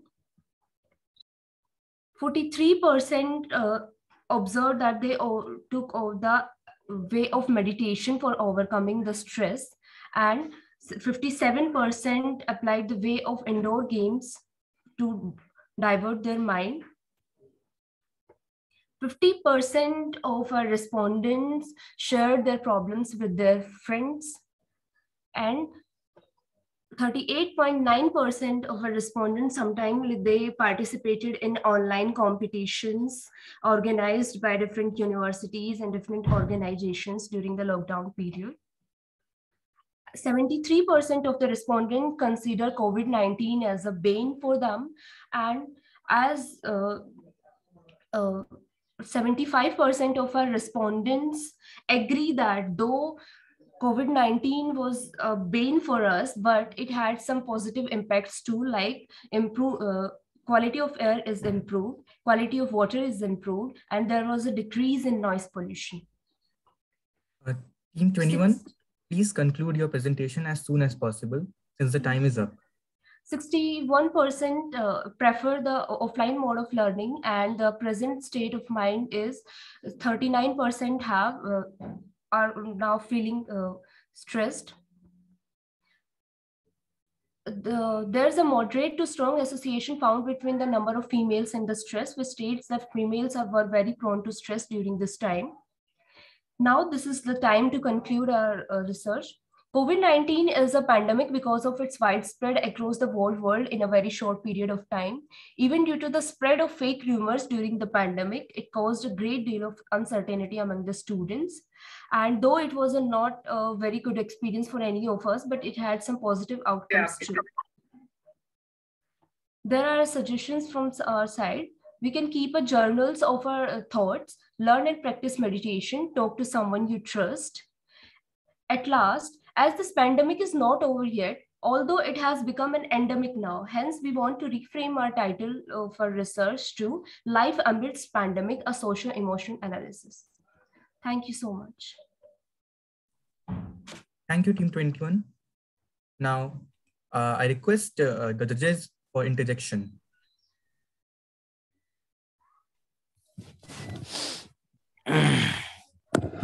My question is, you have studied on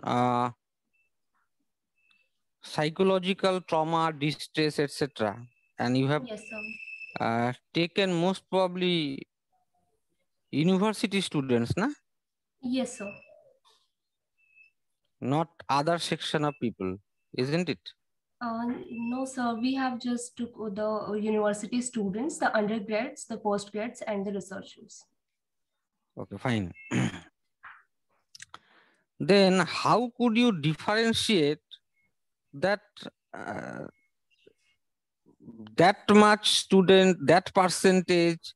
Because when we are saying that, have you used any scale? Any scale have you used? Sir, we have used all the 3 scales in our questionnaire. The ordinal one, the nominal one, and the interval scale. No. I want to know any Likert scale ranging from 1 to 5. No. Okay. Sir. Then my question is, how could you differentiate the tension level without assessing the past? Suppose you are right now tensed, okay? Yes. I am asking you how much you are tensed. Give me answer in percentage. Then you are telling that, sir, I am 50% tensed. Then I am writing that Swati is 50% tensed. So if I do not consider your tension in last 3 or 4 days, how can we compare that you are more tense than before? Sir, we have not assessed the level of tension or stress anywhere. We just asked them, were they feeling stressed or relaxed? And then we analyzed it, that how much of our respondents were feeling stressed during that time. We are not assessing the level of their tension. We have just a question, were they feeling stressed or relaxed? But those students who have given answer positively, yes, they are right now tensed. Okay. Sir, yes, sir. But they may not be tensed before pandemic, isn't it? Sir, we we didn't study before the pandemic time. Situation. Okay. Yes, sir. Okay. I don't have any question. Thank you so much, sir.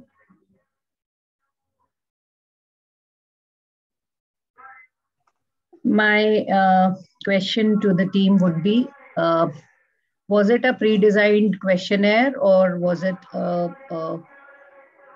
pre-designed questionnaire, or did the team design it on its own? When the team designed it on its own. Second question to you would be, in the absence of using any of the, as sir was saying about liquor trade or any other scheme, did you come across any reading that mentioned about a variety of skills that are easily available and can be used to be part of such studies whereby people's anxiety or their fear, or for that matter, any of the other emotions that were shown in this presentation, those could be better understood? Did you come across any such skills? Any No, of the ma'am. We haven't or... used any such skills. Okay. Thank you. Thank you.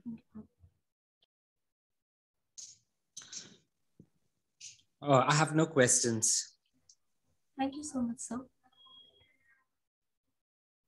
Thank you, honorable judges. Moving on, the team presenting next is team 22. The members are the Mahima Dabas, Ashi Popli, Bhavna Tehlan, and Sanya Bora. Is team 22 present over here? Yes, sir. Please go ahead. Go on. Is my screen visible? Yes, it's visible. Good morning, everyone. The topic of our research is the geographical appraisal of emotional challenges induced by COVID-19. We are dealing with the emotional and mental challenges faced by youth of Delhi NCR and its surrounding areas. To analyze and to study the challenges of rural and urban youth through an approach that is geographical approach. The COVID-19 crisis has heightened the risk factors generally associated with poor mental health. For decades, the prevalence of mental health condition has been broadly unchanged. But this trend changed in 2020 with the COVID-19 pandemic.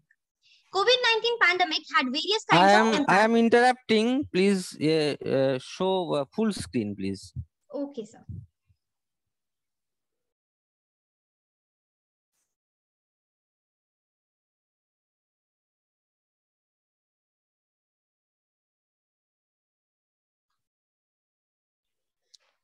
You see the below there is a icon, you see? So where it is? Right hand side bottom. You find it? Okay. Did you see it? No? No, sir. What software you are using? It does not look like Microsoft PowerPoint. So I'm using Microsoft PowerPoint itself. Is it? Yes, sir. Okay. Carry on. Okay, no problem. Okay, sir. So do you want me to start again because the time? No. Just carry on. Okay, sir. COVID-19 pandemic has various kind of impact. Apart from financial and economic impact, the impact on mental health was the most challenging. Through our research work, we found that the channels of mental impact are primarily two. First, the direct mental impact, that is anxiety to the infection with virus. Second, the indirect mental impact due to lockdown, like depression, mood swings, extreme anger, disorder, game addiction, sense of isolation, etc. So now moving to the aims and objective of our research work. The aim of our research is to synthesize and analyze existing evidence on the prevalence of depression, anxiety among youth during the COVID-19 outbreak. Objectives. The first objective is to analyze the mental health condition of youth pre-COVID and post-COVID pandemic.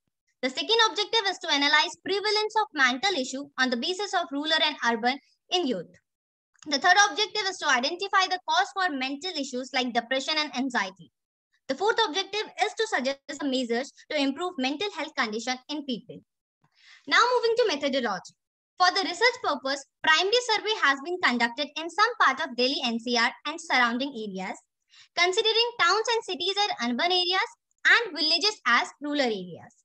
Secondary data has been used for this published sources. Due to pandemic, the survey was conducted with the help of social media handles like Instagram, WhatsApp, Facebook, through Google Forms. We prepared a questionnaire for the survey, and the questionnaire was semi-structured and has 5-point scale to quantify the stress level in the youth. We also use QGI software to develop maps for our research work. This is the map of our study areas, and the research located are rural and urban areas.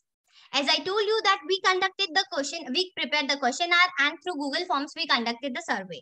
So out of 71 responses, 31 responses were from rural areas and the 40 responses were from urban areas.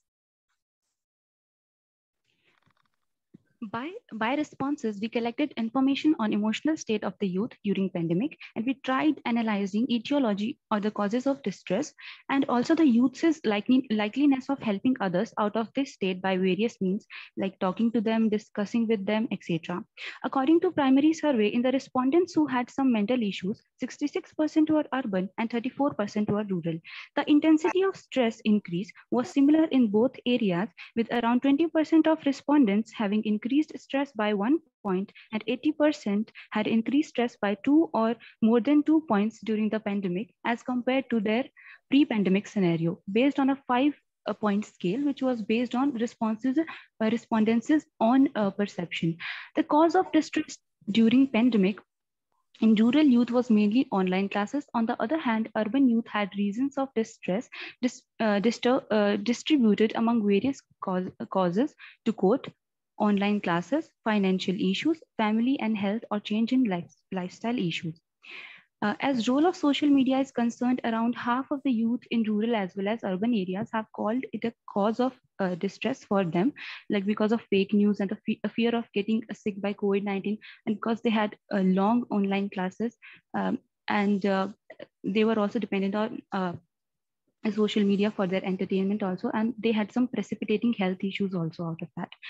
Also, we researched on whether the respondents helped others out of the depressive state, or put differently, reached out to exchange or communicate with others their state of mind and strategies. So the rural youth, almost 80% did extend this help, whereas comparatively only 61% urban youth did so. So the reasons could be unique to this. Now I will present the etiology behind responses.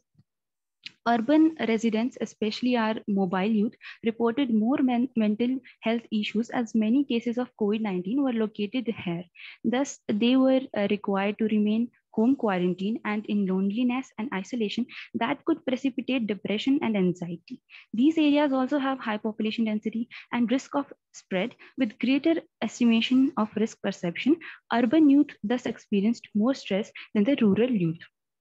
During pandemic, urban youth had multiple other reasons to stress while they were adjusting to the new normal. Adjustment to online classes was difficult only to 52% of the urban youth because of the lack of physical exercises and the timetable they were not able to maintain, or the lack of family time they were having, or the unnatural weight gain or loss, and the connectivity issues, etc. And 18% had financial issues because of economic uncertainty and loss of the jobs and the economic uncertain future. And 13% had health issues, whereas rural youth had online class as major stressor, which was seen in 89% of the youth. As socially rural areas are well-knit societies living in joint families with more interactions and healthier lifestyle and food habits that are less based on fast foods and comfort, thus more resilient to health, lifestyle, or family issues. The strategies in rural areas were more based in extending help over urban areas, as rural societies were more based on interaction and health and had less COVID-19 cases. Thus, I would suggest that CUP approach could be followed. C, communicating one's state of mind and discussing on mental issues. U, understanding others' state of mind is important too. And P, psychiatric awareness and openness from taboos and treatment. And COP approach could be used at all the levels. Thank you. Now over to Sanya for suggestions. Through our research work, we got to know that this COVID-19 pandemic has brought many changes to people's life, whether the people are living in rural area or the urban area. Irrespective of their age group, this pandemic has changed everyone's daily routines. Like people are worried about their futures, they are worried about getting sick, they are worried about their loved ones, their families, and these things have created a mental pressures in people's life. So following are the suggestive measures through which we can reduce this mental pressures in people. The first, the taboo related to mental problems should be removed, especially in rural areas, because there are lots of people who don't know that there is a big difference between mental health and mental illness. And because of lack of understanding of mental health, and this discourages people from getting needed help and treatment. And because of this, their situation gets worse. And we should, like, there are various organizations and hospitals that can conduct sessions related to this pandemic and the mental health issues that will help us to create awareness among the people related to mental health issues. Along with all this, people should take care of their loved ones, and people should take care of their health through self-care. Like they can take a good sleeps, they can have a less screen times, and everything can be done so that they can improve themselves and they can improve their health. Through our research work, we can conclude that mental health of young people has been significantly impacted by COVID-19 crisis. Prevalence of symptoms of anxiety and depression has increased dramatically among young people and remain high in the pre-crisis level. Therefore, it is very important for people to stay connected with a loved one and also to seek proper medical counseling whenever needed.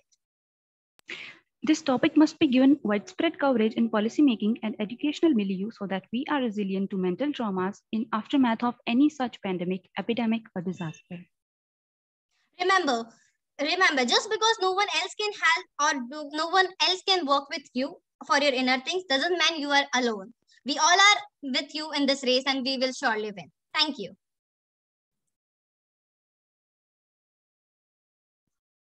Thank you, Team 22. Now, I request the judges for interjection. I have one question. The question is, your title is Geographical Appraisal, isn't it?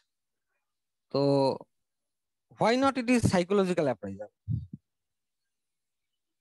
So because we have taken rural and urban, there is a different, like everyone react to their, everyone is reacting to this pandemic according to their own way. But we thought that in rural areas, people are more concerned related to their jobs. Like they are worried more about their jobs. They are worried like how they'll get money, how they'll work. But in urban areas, like coming to youth one, they are worried about their future as well. Like they are, because everything is getting online, so they are worried about their futures. They are worried even for their loved ones, their health and all that. So there is a difference. Like through this research, we got to know that there is a difference in thinking, like how rural people think and what is important for them, and as compared to urban, like there is different scenario, like what they are concerned for, like urban people are concerned more for their health and for their futures, but in rural areas they are more concerned about their earnings, like they have financial pressure. Good. I wanted this answer. You have given right answer. My second question is, you have taken into consideration the youth people only, young people. Yes, sir. Because like as we know that there are three age group, like the younger ones, like the age group of 1 to 15 years, and there is a age group of 15 to 25, which is considered as youth.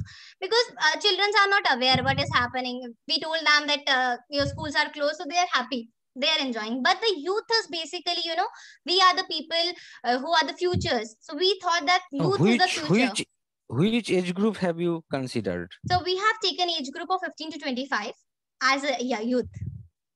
Okay, fine. Yes, sir. And during suggestion, when you have concluded and you have suggested something, then yes, you have not separately suggested some proposals for rural or urban youth actually. Yes, but there is variation in terms of anxiety or in terms of depression, and so on.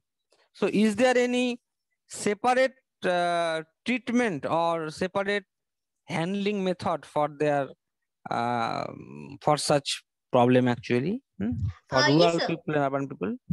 Yes, sir. So in the first suggested measure, I just told that in rural areas, especially, like people are, they think mental pressure is nothing. Like they are not aware that yes, actually, mental problem, like mental pressure is something which makes you even physically weak. So they are not aware, and they don't want to talk things related to that. So in rural areas, there is there is need to make aware people of mental health. So as compared to like in urban areas, we during our research we found that people are aware that they know how mental well-being is important, but in rural area they are not aware. So that's why it is more important to focus in rural area through campaigns, through conducting sessions. But it is like we got more responses from rural areas for this. Like they are not aware, they don't want to talk like a relate topic related to this.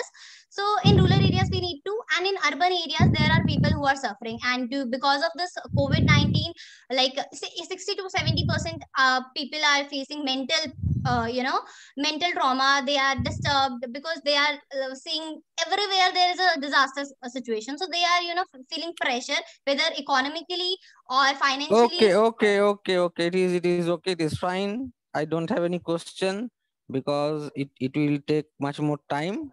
You have cleared your views. Thank Thank you you so very much, much. sir. Thank you, Thank sir. The only question that I have is, what is the timeline of this study? When was this interviews conducted, or the question is when were they circulated? Ma'am, we had two questionnaires. First one was dealing with how people perceive about the mental state, and second was we were just trying to dig into the causes behind these. Timeline, please. When Yes, were they? When? Ma'am, in last of the 2021, in last months we tried to Last take months as of much as responses. 2021. Yes, ma'am. As much as responses we could, we tried to get it. No. What is the timeline of the study? And there is a reason why I'm asking this question. The question is that study is entirely related to COVID-19. This is the third phase that we are witnessing right now. So Yes. were you able to see a change or any difference between what people were facing, feeling in successive waves, or there was none, or you were not able to assess that? Ma'am, overall, we were seeing the effect.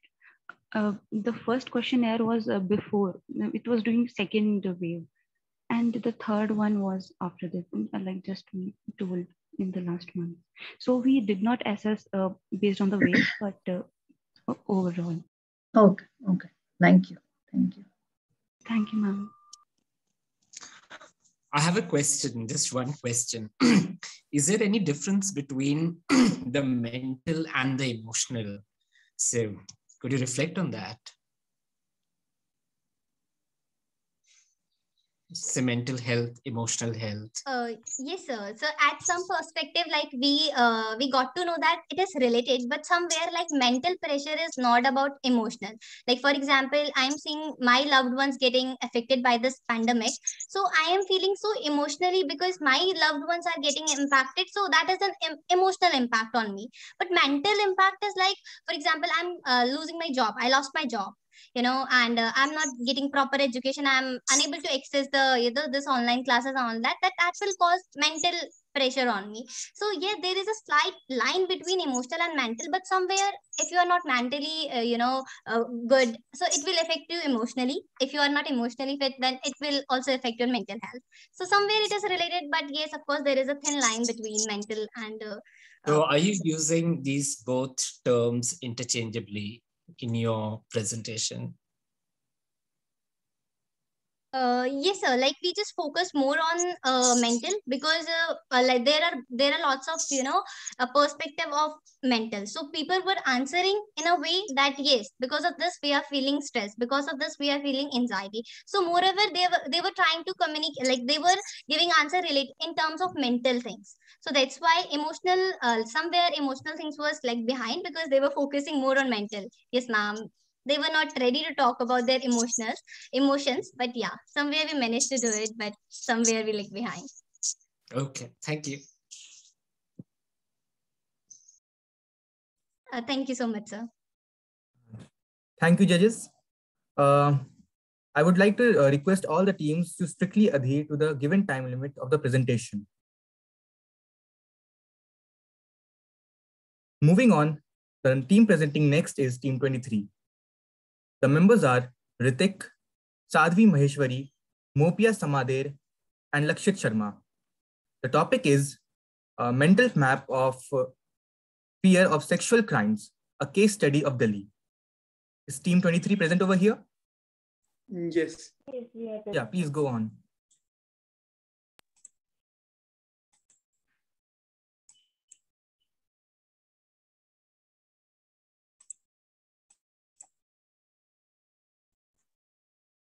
Fear, an emotion that causes anxiety.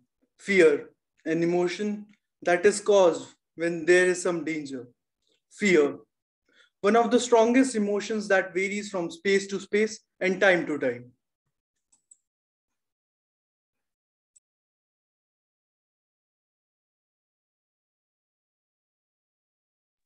A very warm greetings to the respected judges and all the participants.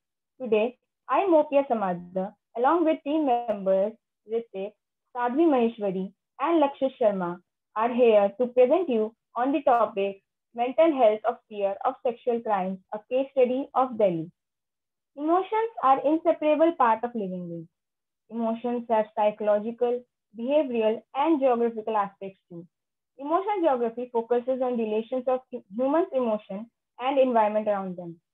Similarly, our topic focuses on how fear of sexual crimes varies according to space and time. Concept. Emotion attached to any geographical space varies according to gender as well.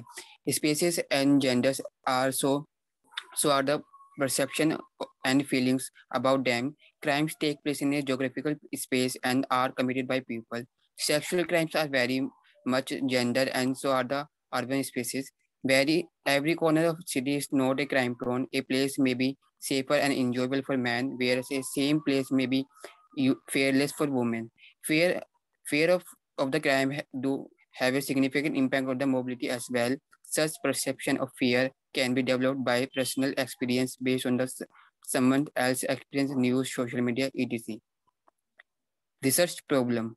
The fear of sexual crime is major concern in college-going girls. It has a lot to do with the location, time, and environment. There are different times and places and socio-economic and demographic conditions which leads to the rise in the level of fear, such as at night or in a crowded space or at male-dominated areas.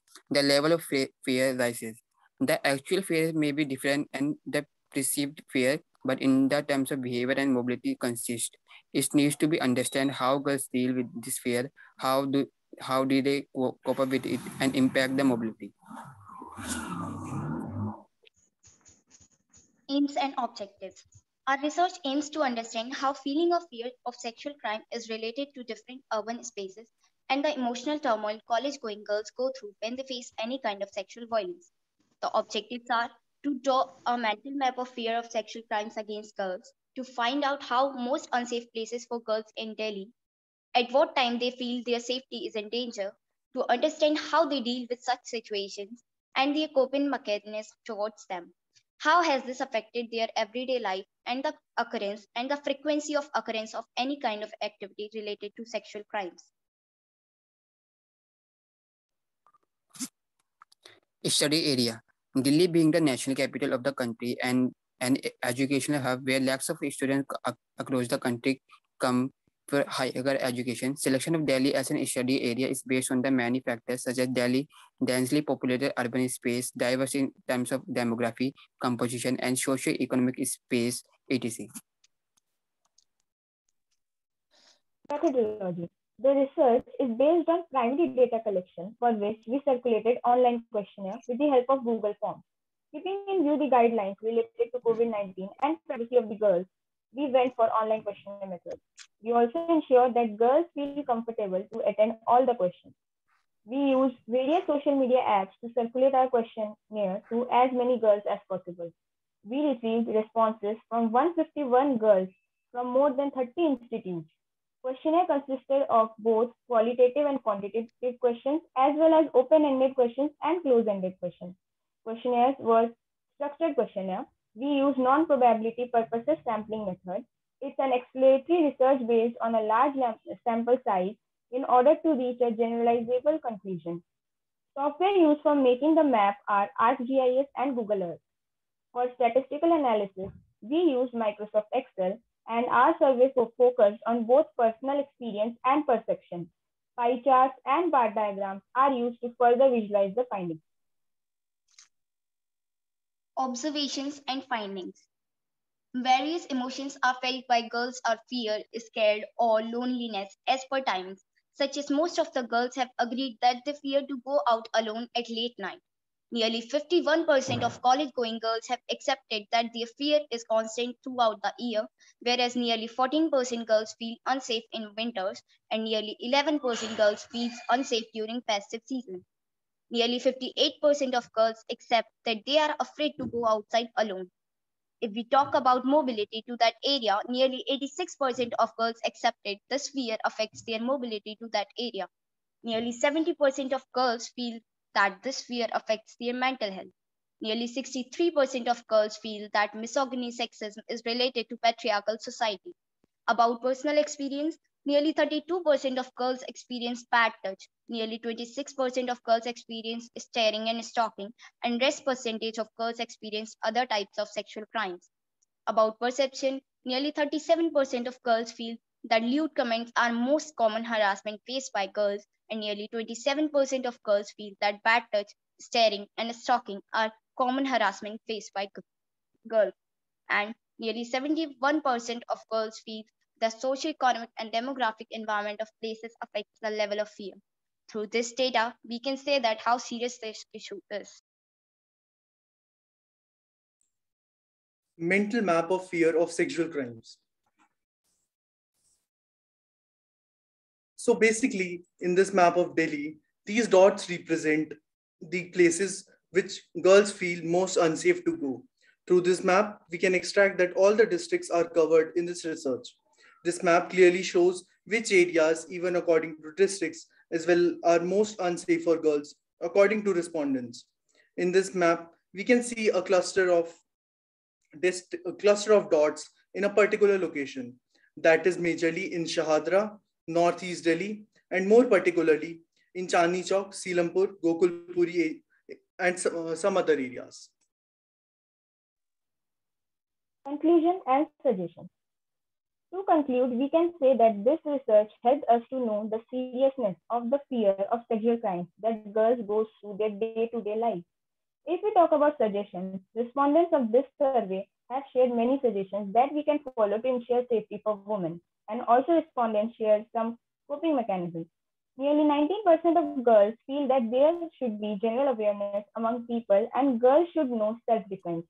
Nearly 5% of girls suggest that they should use distraction methods such as fake calling and more to cope up with the ongoing situation. Nearly 11% of girls suggest for stricter law enforcement, and nearly 5% of girls suggest that education can be one of the solutions to the problem. Our suggestions also matches with the respondents. Moreover, solution can be in three levels: individual level, that is self-awareness and self-education for gender sensitization. Then in community level, that is gender sensitization, community campaigns and awareness programs. And at the government level, that is to bring out stricter laws and orders. Women gives birth to the whole humankind. Women nurture humans as our mother nature. women keep us under their mothering. We salute all women and we thank all the respondents of this research to give us their viewpoint so effectively. Thank you, everyone. Thank you, Team 23. Now, I request the judges for interjection. My question is, you have selected the college girls only, isn't it? Yes, sir. Hmm? Yes, sir. We have selected college going girls. Why only college girl you have taken? Because this is the age group which is more vulnerable to sexual crimes.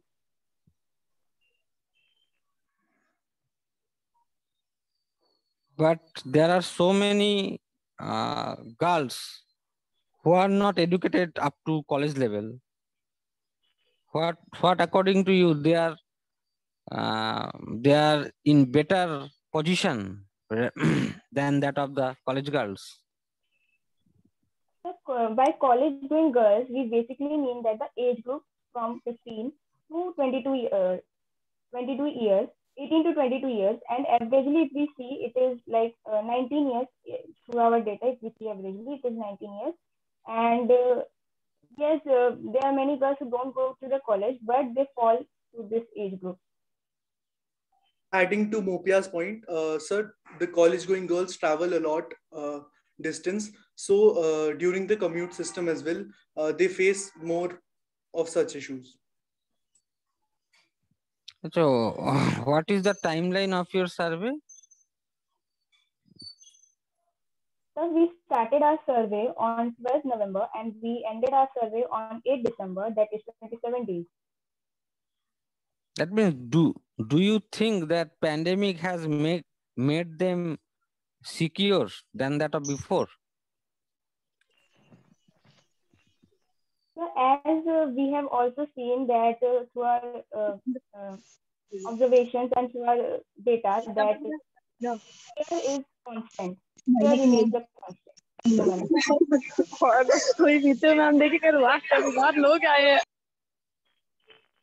Okay. Okay. Good job done. Okay. Thank you. Thank you, sir. From the stated timeline, there seems to be a discrepancy between the questions asked and the timeline of the survey. First, if the surveys were conducted during November, December, or whenever, and then the idea that this survey only reflects the attitude of or the respondents were the college-going girls, and one of the reasons stated is because they have to travel a lot. There was no traveling involved at that point in time. So maybe these responses are from a time period before the time when the survey was conducted, right? That is one, which is okay, which is fair enough. No issues with that. Secondly, your title says mental map of fear of sexual crimes, right? So whenever you prepare a title, it should clearly state what kind of, what level of generalization you are intending to do. Because sexual crime, you are not just stating sexual crime against women, but within that category as well, a certain cohort, which is college-going girls, and that too of a certain area. So neither of it is mentioned in the title, which in itself makes it a little confusing. Otherwise, the rest I do not have any questions to ask. Thank you. I have no questions.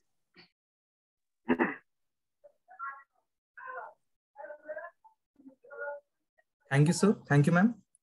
Now let's move on to the next team of the session, Team 24. The members are Analya MJ, Prashant Kishore, Ayushi Singh, and Vivek Kumar. Their topic is capturing emotions of climate change from global to local. Is Team 24 present over here? Yes, we are present. Yeah, please go on.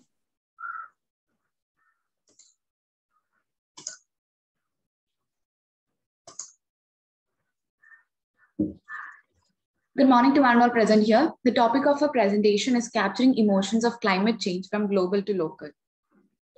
These are the content of our presentation. Coming to the concept, although there is ample evidence that the way we feel and anticipate emotions in certain situations or place can exert great influence on our behavior, this emotional component of the space, time, path has for the most part remained external to geographical analysis.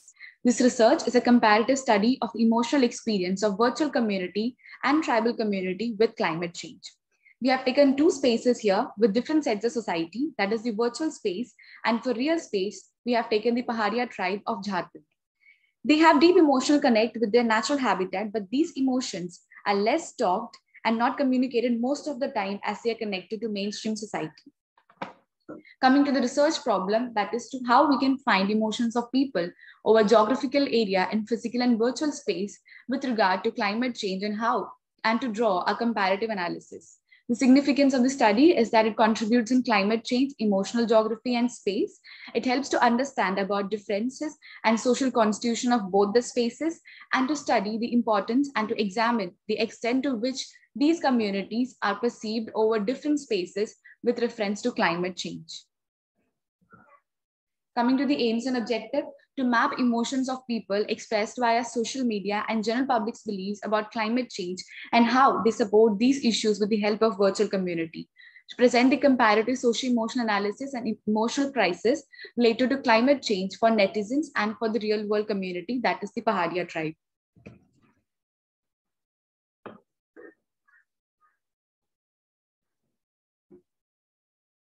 Prashant, you're muted if you're saying.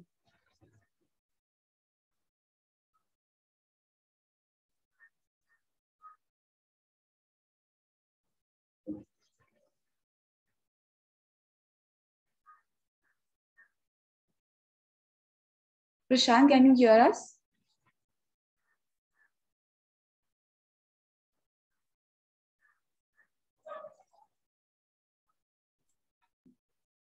Technical team? Ma'am, he's in the meeting, but we don't see to hear him. Okay, so Anale, you can carry forward then.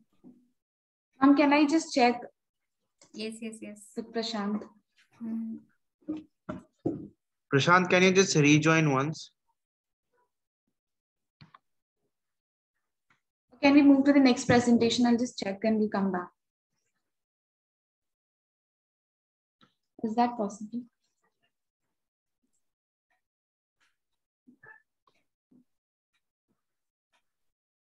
Judges will decide.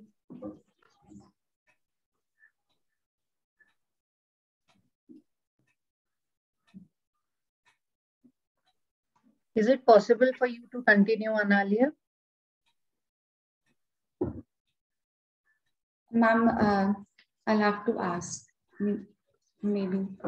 Can you just give us 2 minutes?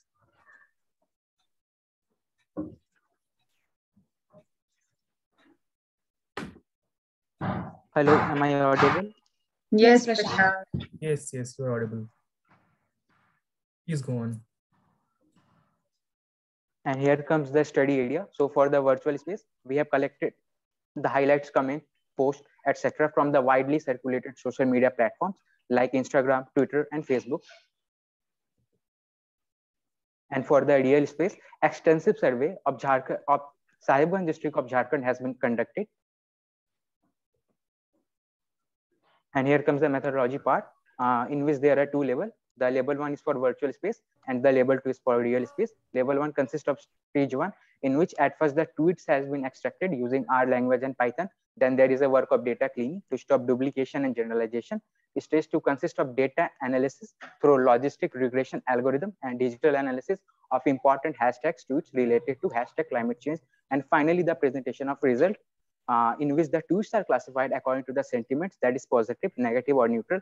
Level 2, in which stage 1 is related to field survey through questionnaire method, focus group discussion, interview method, observation, etc. And in stage 2, The data has been collected from the secondary sources like journals, literature review, media reports, and after a detailed analysis, the result has been presented.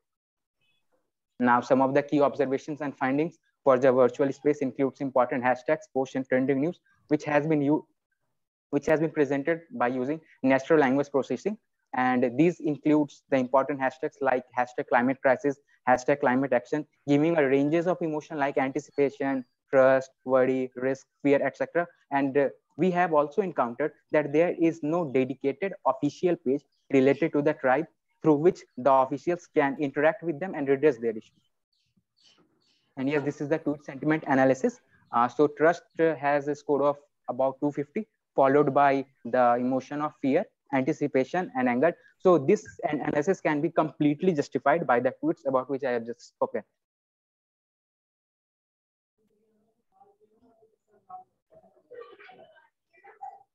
And the next is about the emotions of Paharia tribe, in which the emotion of worry, that is 35%, dominates the most, followed by enthusiasm, rebellion, and yes, there is a hope that they shall overcome one day. And this is the basic information about Paharia, their place of residence, their grouping, and their livelihood practices. And this is the education status, in which merely very few persons are graduate. This is the evidence of climate change, including rainfall. There is a decrease as well as increase in the northwestern district and rest part of the state respectively. On coming to the temperature, there is increase as well as decrease in average mean maximum temperature and mean minimum annual temperature. The increase is close to 5%, but their impact can be felt intensively on the ground level. There is also decrease in the frequency of natural indicators, which indicates the onset of various seasons. The prima facie impacts include unemployment, decreased quality of indigenous seeds, diseases among livestock, and the crops. So this is the data of rainfall. The same has been done for the temperature. The source of data is Indian Meteorological Department. These are the pests and diseases encountered by the community since the time immemorial due to non-intervention of governance policies. And yes, these are the community members who have abandoned their age-old farming practices and engage in self-employment activities like selling handmade craft, rack picking, selling pani puri throughout the streets.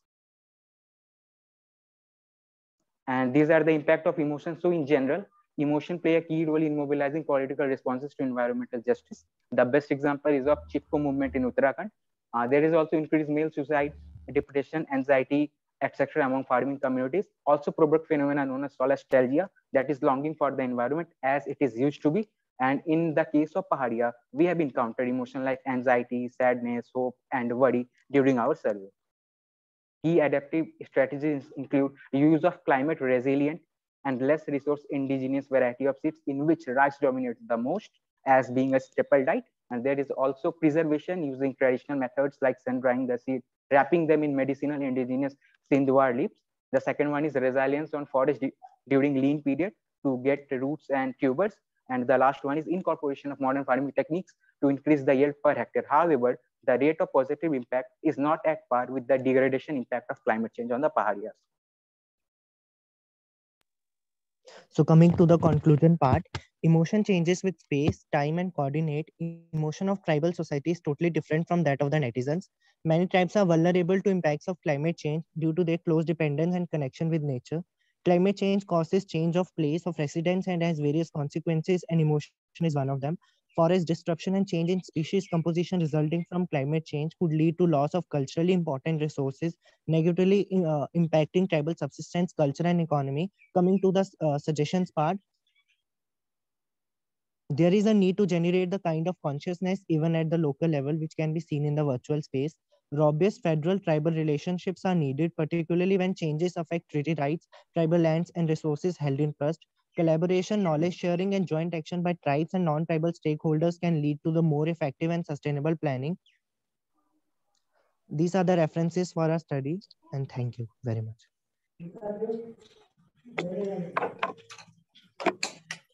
Thank you, Team 24. Now, I request the judges for interjection.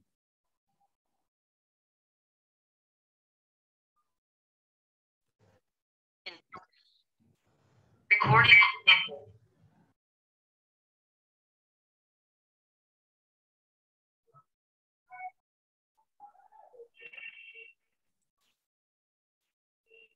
I request the judges for interjection.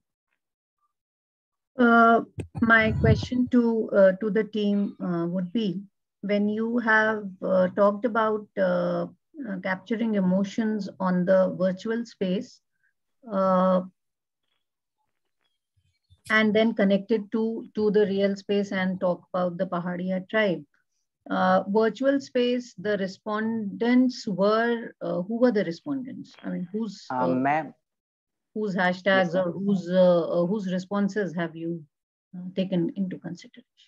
Analia, can you present the screen? Ma'am, actually the tweets of the famous handles have been collected, which includes the international community, the famous handles having millions of followers, and the retweets, and the trends which are previous pages in which the tweets has been discussed. Analia, are you sharing the screen? Yes, I'm doing it. Yes. So, ma'am, these are the tweets.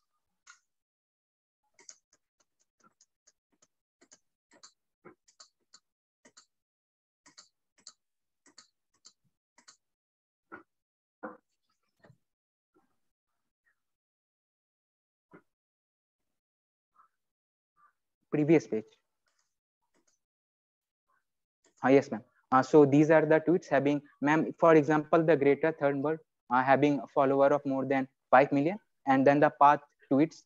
These are the famous handles over the Twitter and other social media platforms who are giving their emotions and their comments regarding the issues which are related to sustainable development goals, that is the goal number 30, impact of climate change on peoples, mainly the vulnerable peoples.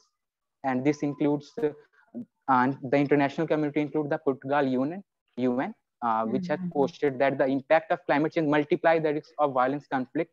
And then comes their standards Canada, due to climate change, flooding, erosional hazards in coastal communities are becoming more frequent. So these shows the emotion of fear. Okay, second question. Taking Yes, from this slide itself, when you say that there are no official page for Pahadia tribe of Jharkhand, yes, ma'am. What is it that you are actually suggesting? Do you think that it is going to make a difference to the kind of turmoil that they face otherwise? Presence on the virtual platforms is important even at the local level. Will it going to change, or will it going to make a difference to the life? Yes, ma'am. It will definitely going to make a difference, because all we know the reach and the power of social media when it comes to a matter which impact the life of millions. And these are the tribal people since that time immemorial residing there and continuously practicing their age-old practice to get their livelihood. But suddenly all the consequences changes, the climate changes, but they are not able to present their voice at the international stage officially. So if there is a page or post which are related to related to this community especially, then they can give their responses, and the officials may try to redress their issues. At least it will make a major impact upon the mind of the people. And we would also like to mention that the Paharia tribe still is a backward community with poverty. Yes, ma'am. So that is why they have a lack of access to this virtual platform. That is what we indicate here, that there has been no pages or no platforms in the social media that we can find Paharia people. So we directly have to go there to and meet people to conduct the primary survey. Yes. Okay, thank you.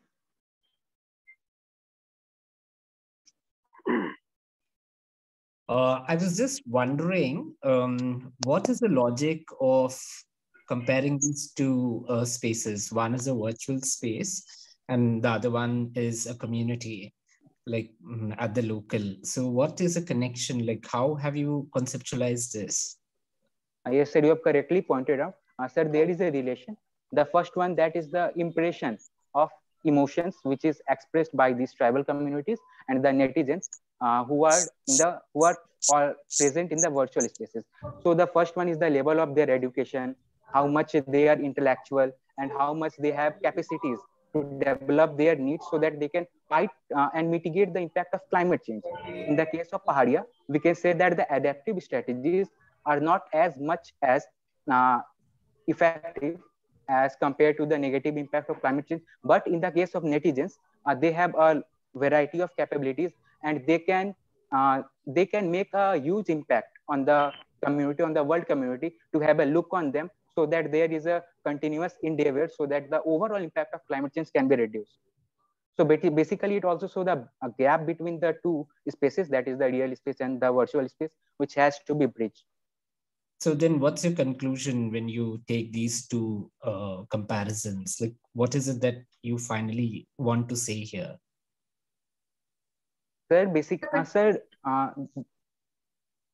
anyone want to continue? Yeah, the conclusion that we would like to highlight here is that the Paharia tribe has to be brought up. Like the virtual community is for us, like the people who are there, but the Paharia tribe are deprived from these things. So we want to uplift that society so as to bring them to make them to be a part of the netizens. And that is why we are drawing a comparison here.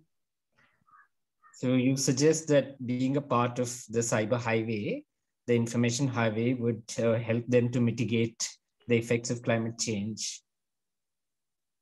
Yes, sir, directly or indirectly, both ways, sir.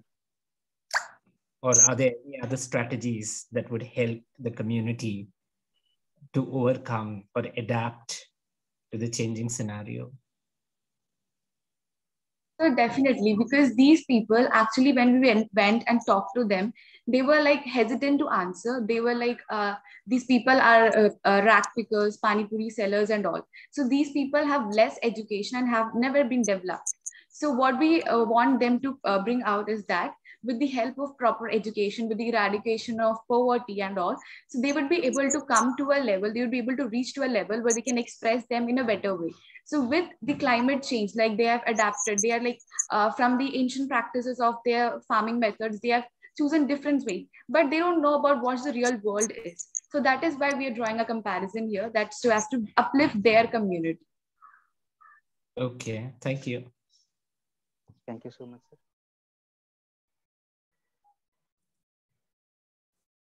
Is there any other question?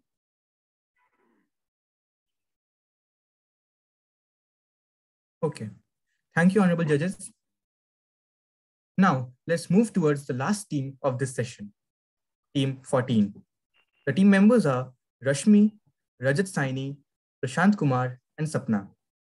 Their topic is Hug a Tree with Me, Women Forest Fighters. Is Team 14 present? Yes, we are present. Yeah, please go on.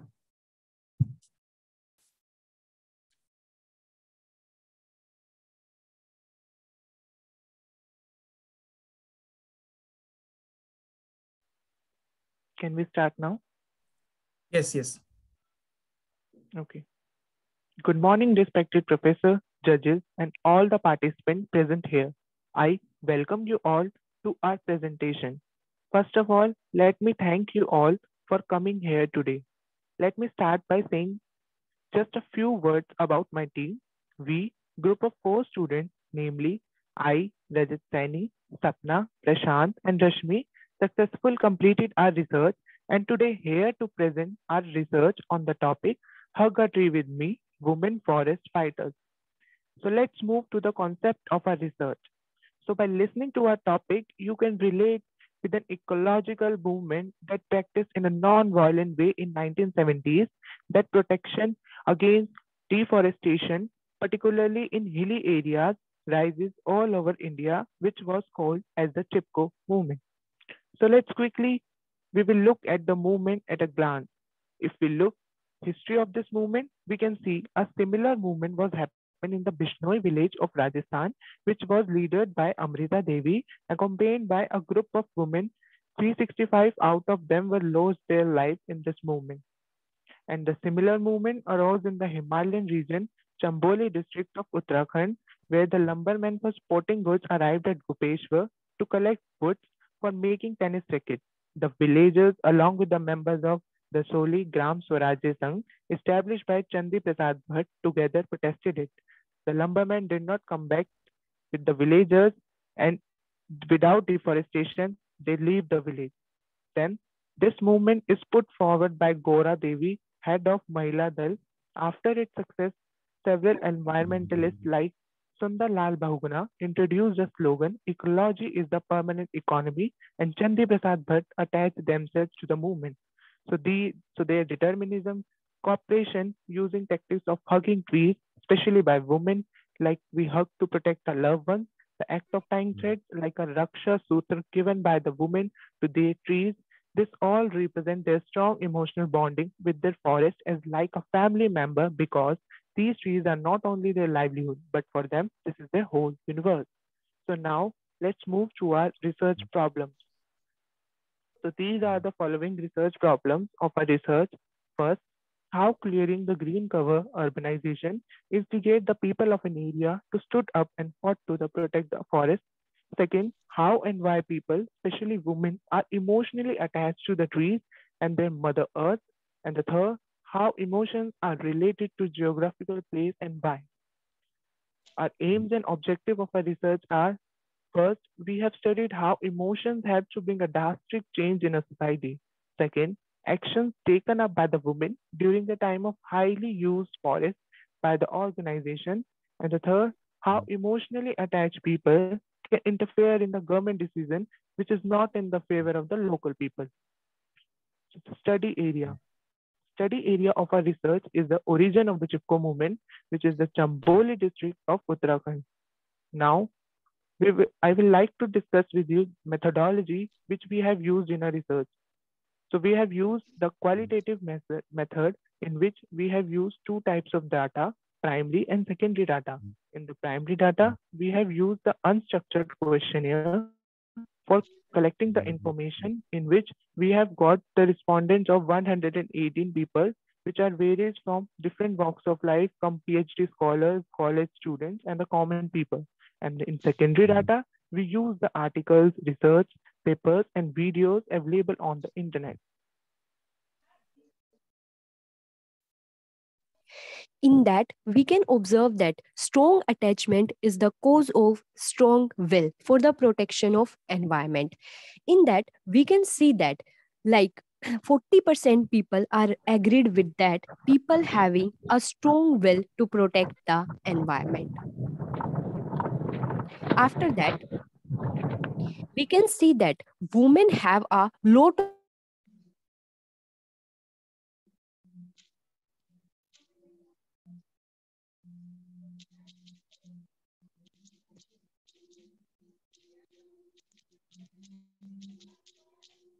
emotions of women are more strong than others. After that, if we talk about economic development, then yeah, the economic development is the need of today's world. But economy could not sustain if the environment does not. Near about 44% people believe that the emotions of women are not the restriction for the economic development. And after that, if we talk about the concern of today's generation for environment protection is about 70%, but the need of movements is 80%.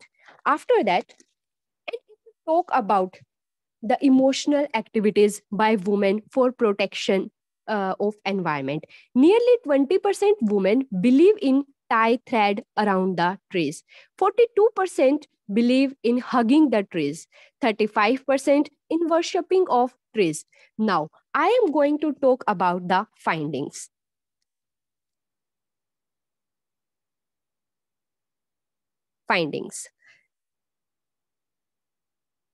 Like, emotions is not the reason for slow development, but it is like a commitment to save environment over development. Till now, we have seen that people have more attachment and willpower for the protection of environment. Now we can see people wants opportunities for express that emotions on ground. With that, I want to conclude that presentation. Like, Chipko movement was an emotional movement to protect the trees rather than a movement which demands for compensation, like in the terms of money and land. It also generates a new way to protect the environment. It was an eco-feminist movement as there was active participation by the women in the movement. That movement also increase many other environmental programs which are related to water management, afforestation, energy conservation, and others.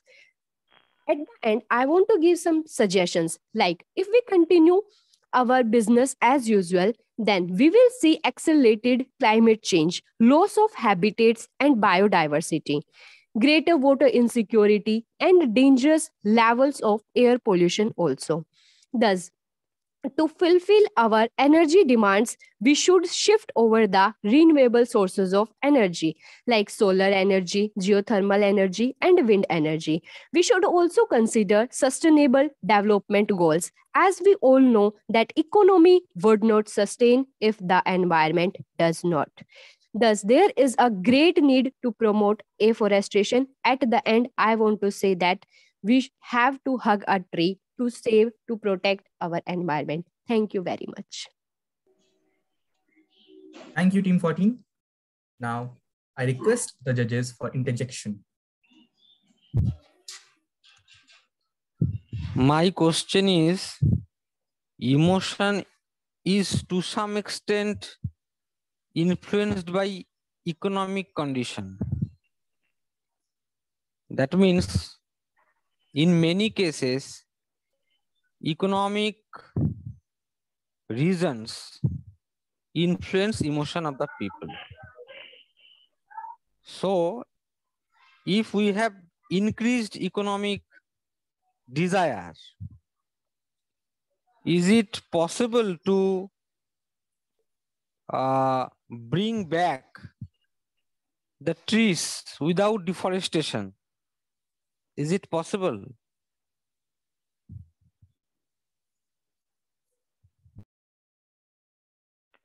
No, sir. To some extent, as we can see, the population is increasing day by day. So there cannot be any saving of trees, but we can aware the people about the emotional bonding, like giving example of the Chipko movement.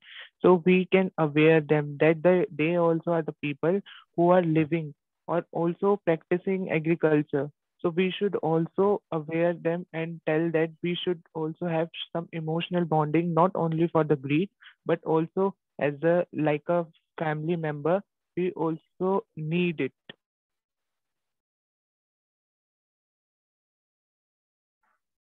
Okay, I don't have any question.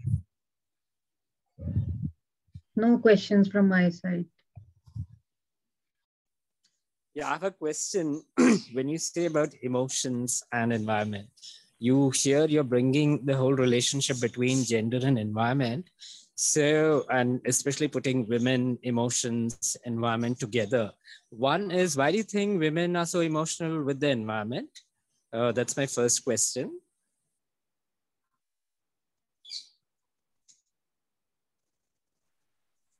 Sir, if we see the case study of the Chamboli district of Uttarakhand, where especially the women are the only one who work in the fields, or we can say who collect the fodder for their animals and the firewood for their working in the home.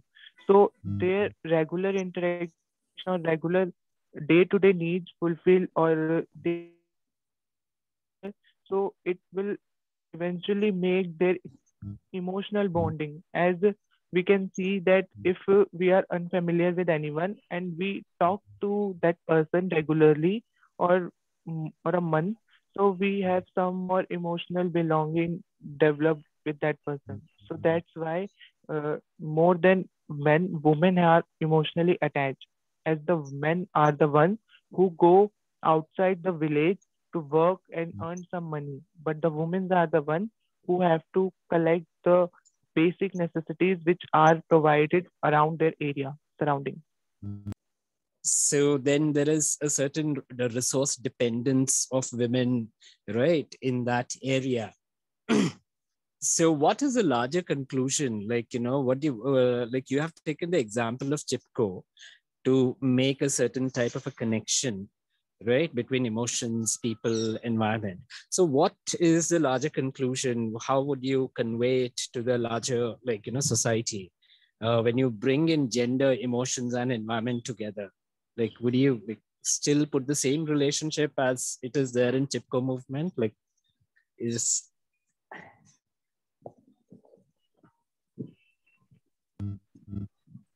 No, sir, we will encourage today's generation that not only the women are the who first stood in that movement, but with the women we also inspired that the men also need to put forward the women. Now we can see that the women are improving their status day by day, but the men are also should focus on the environment aspects also.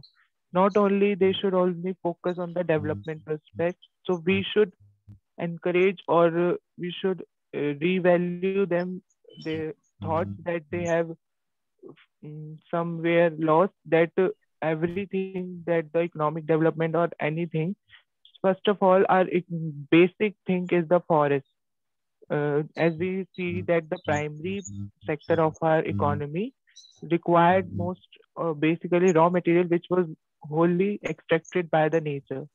So we call that sector is the base of all the sectors. So in that way we can convince the men also to have a same movement and to encourage the other people also to have a certain feeling or emotional bonding which can attract or tell them to protect the environment. okay? Thank you. Thank you, sir. Thank you, honorable judges. Finally, we have reached the end of the third technical session. For the Okay, vote of thanks. wait, Yes, wait a minute. Kiran sir, Diksha ma'am, Basu sir, shall we take break here because already we are half an hour late for our technical session 4. So are we taking breaks? As you all suggest, Diksha ma'am, Kiran sir? Or shall we continue with this session only? How we have to proceed? Would a 10-minute break be fine? Okay, okay, sir. Just fill up coffee cups and come back. Yeah.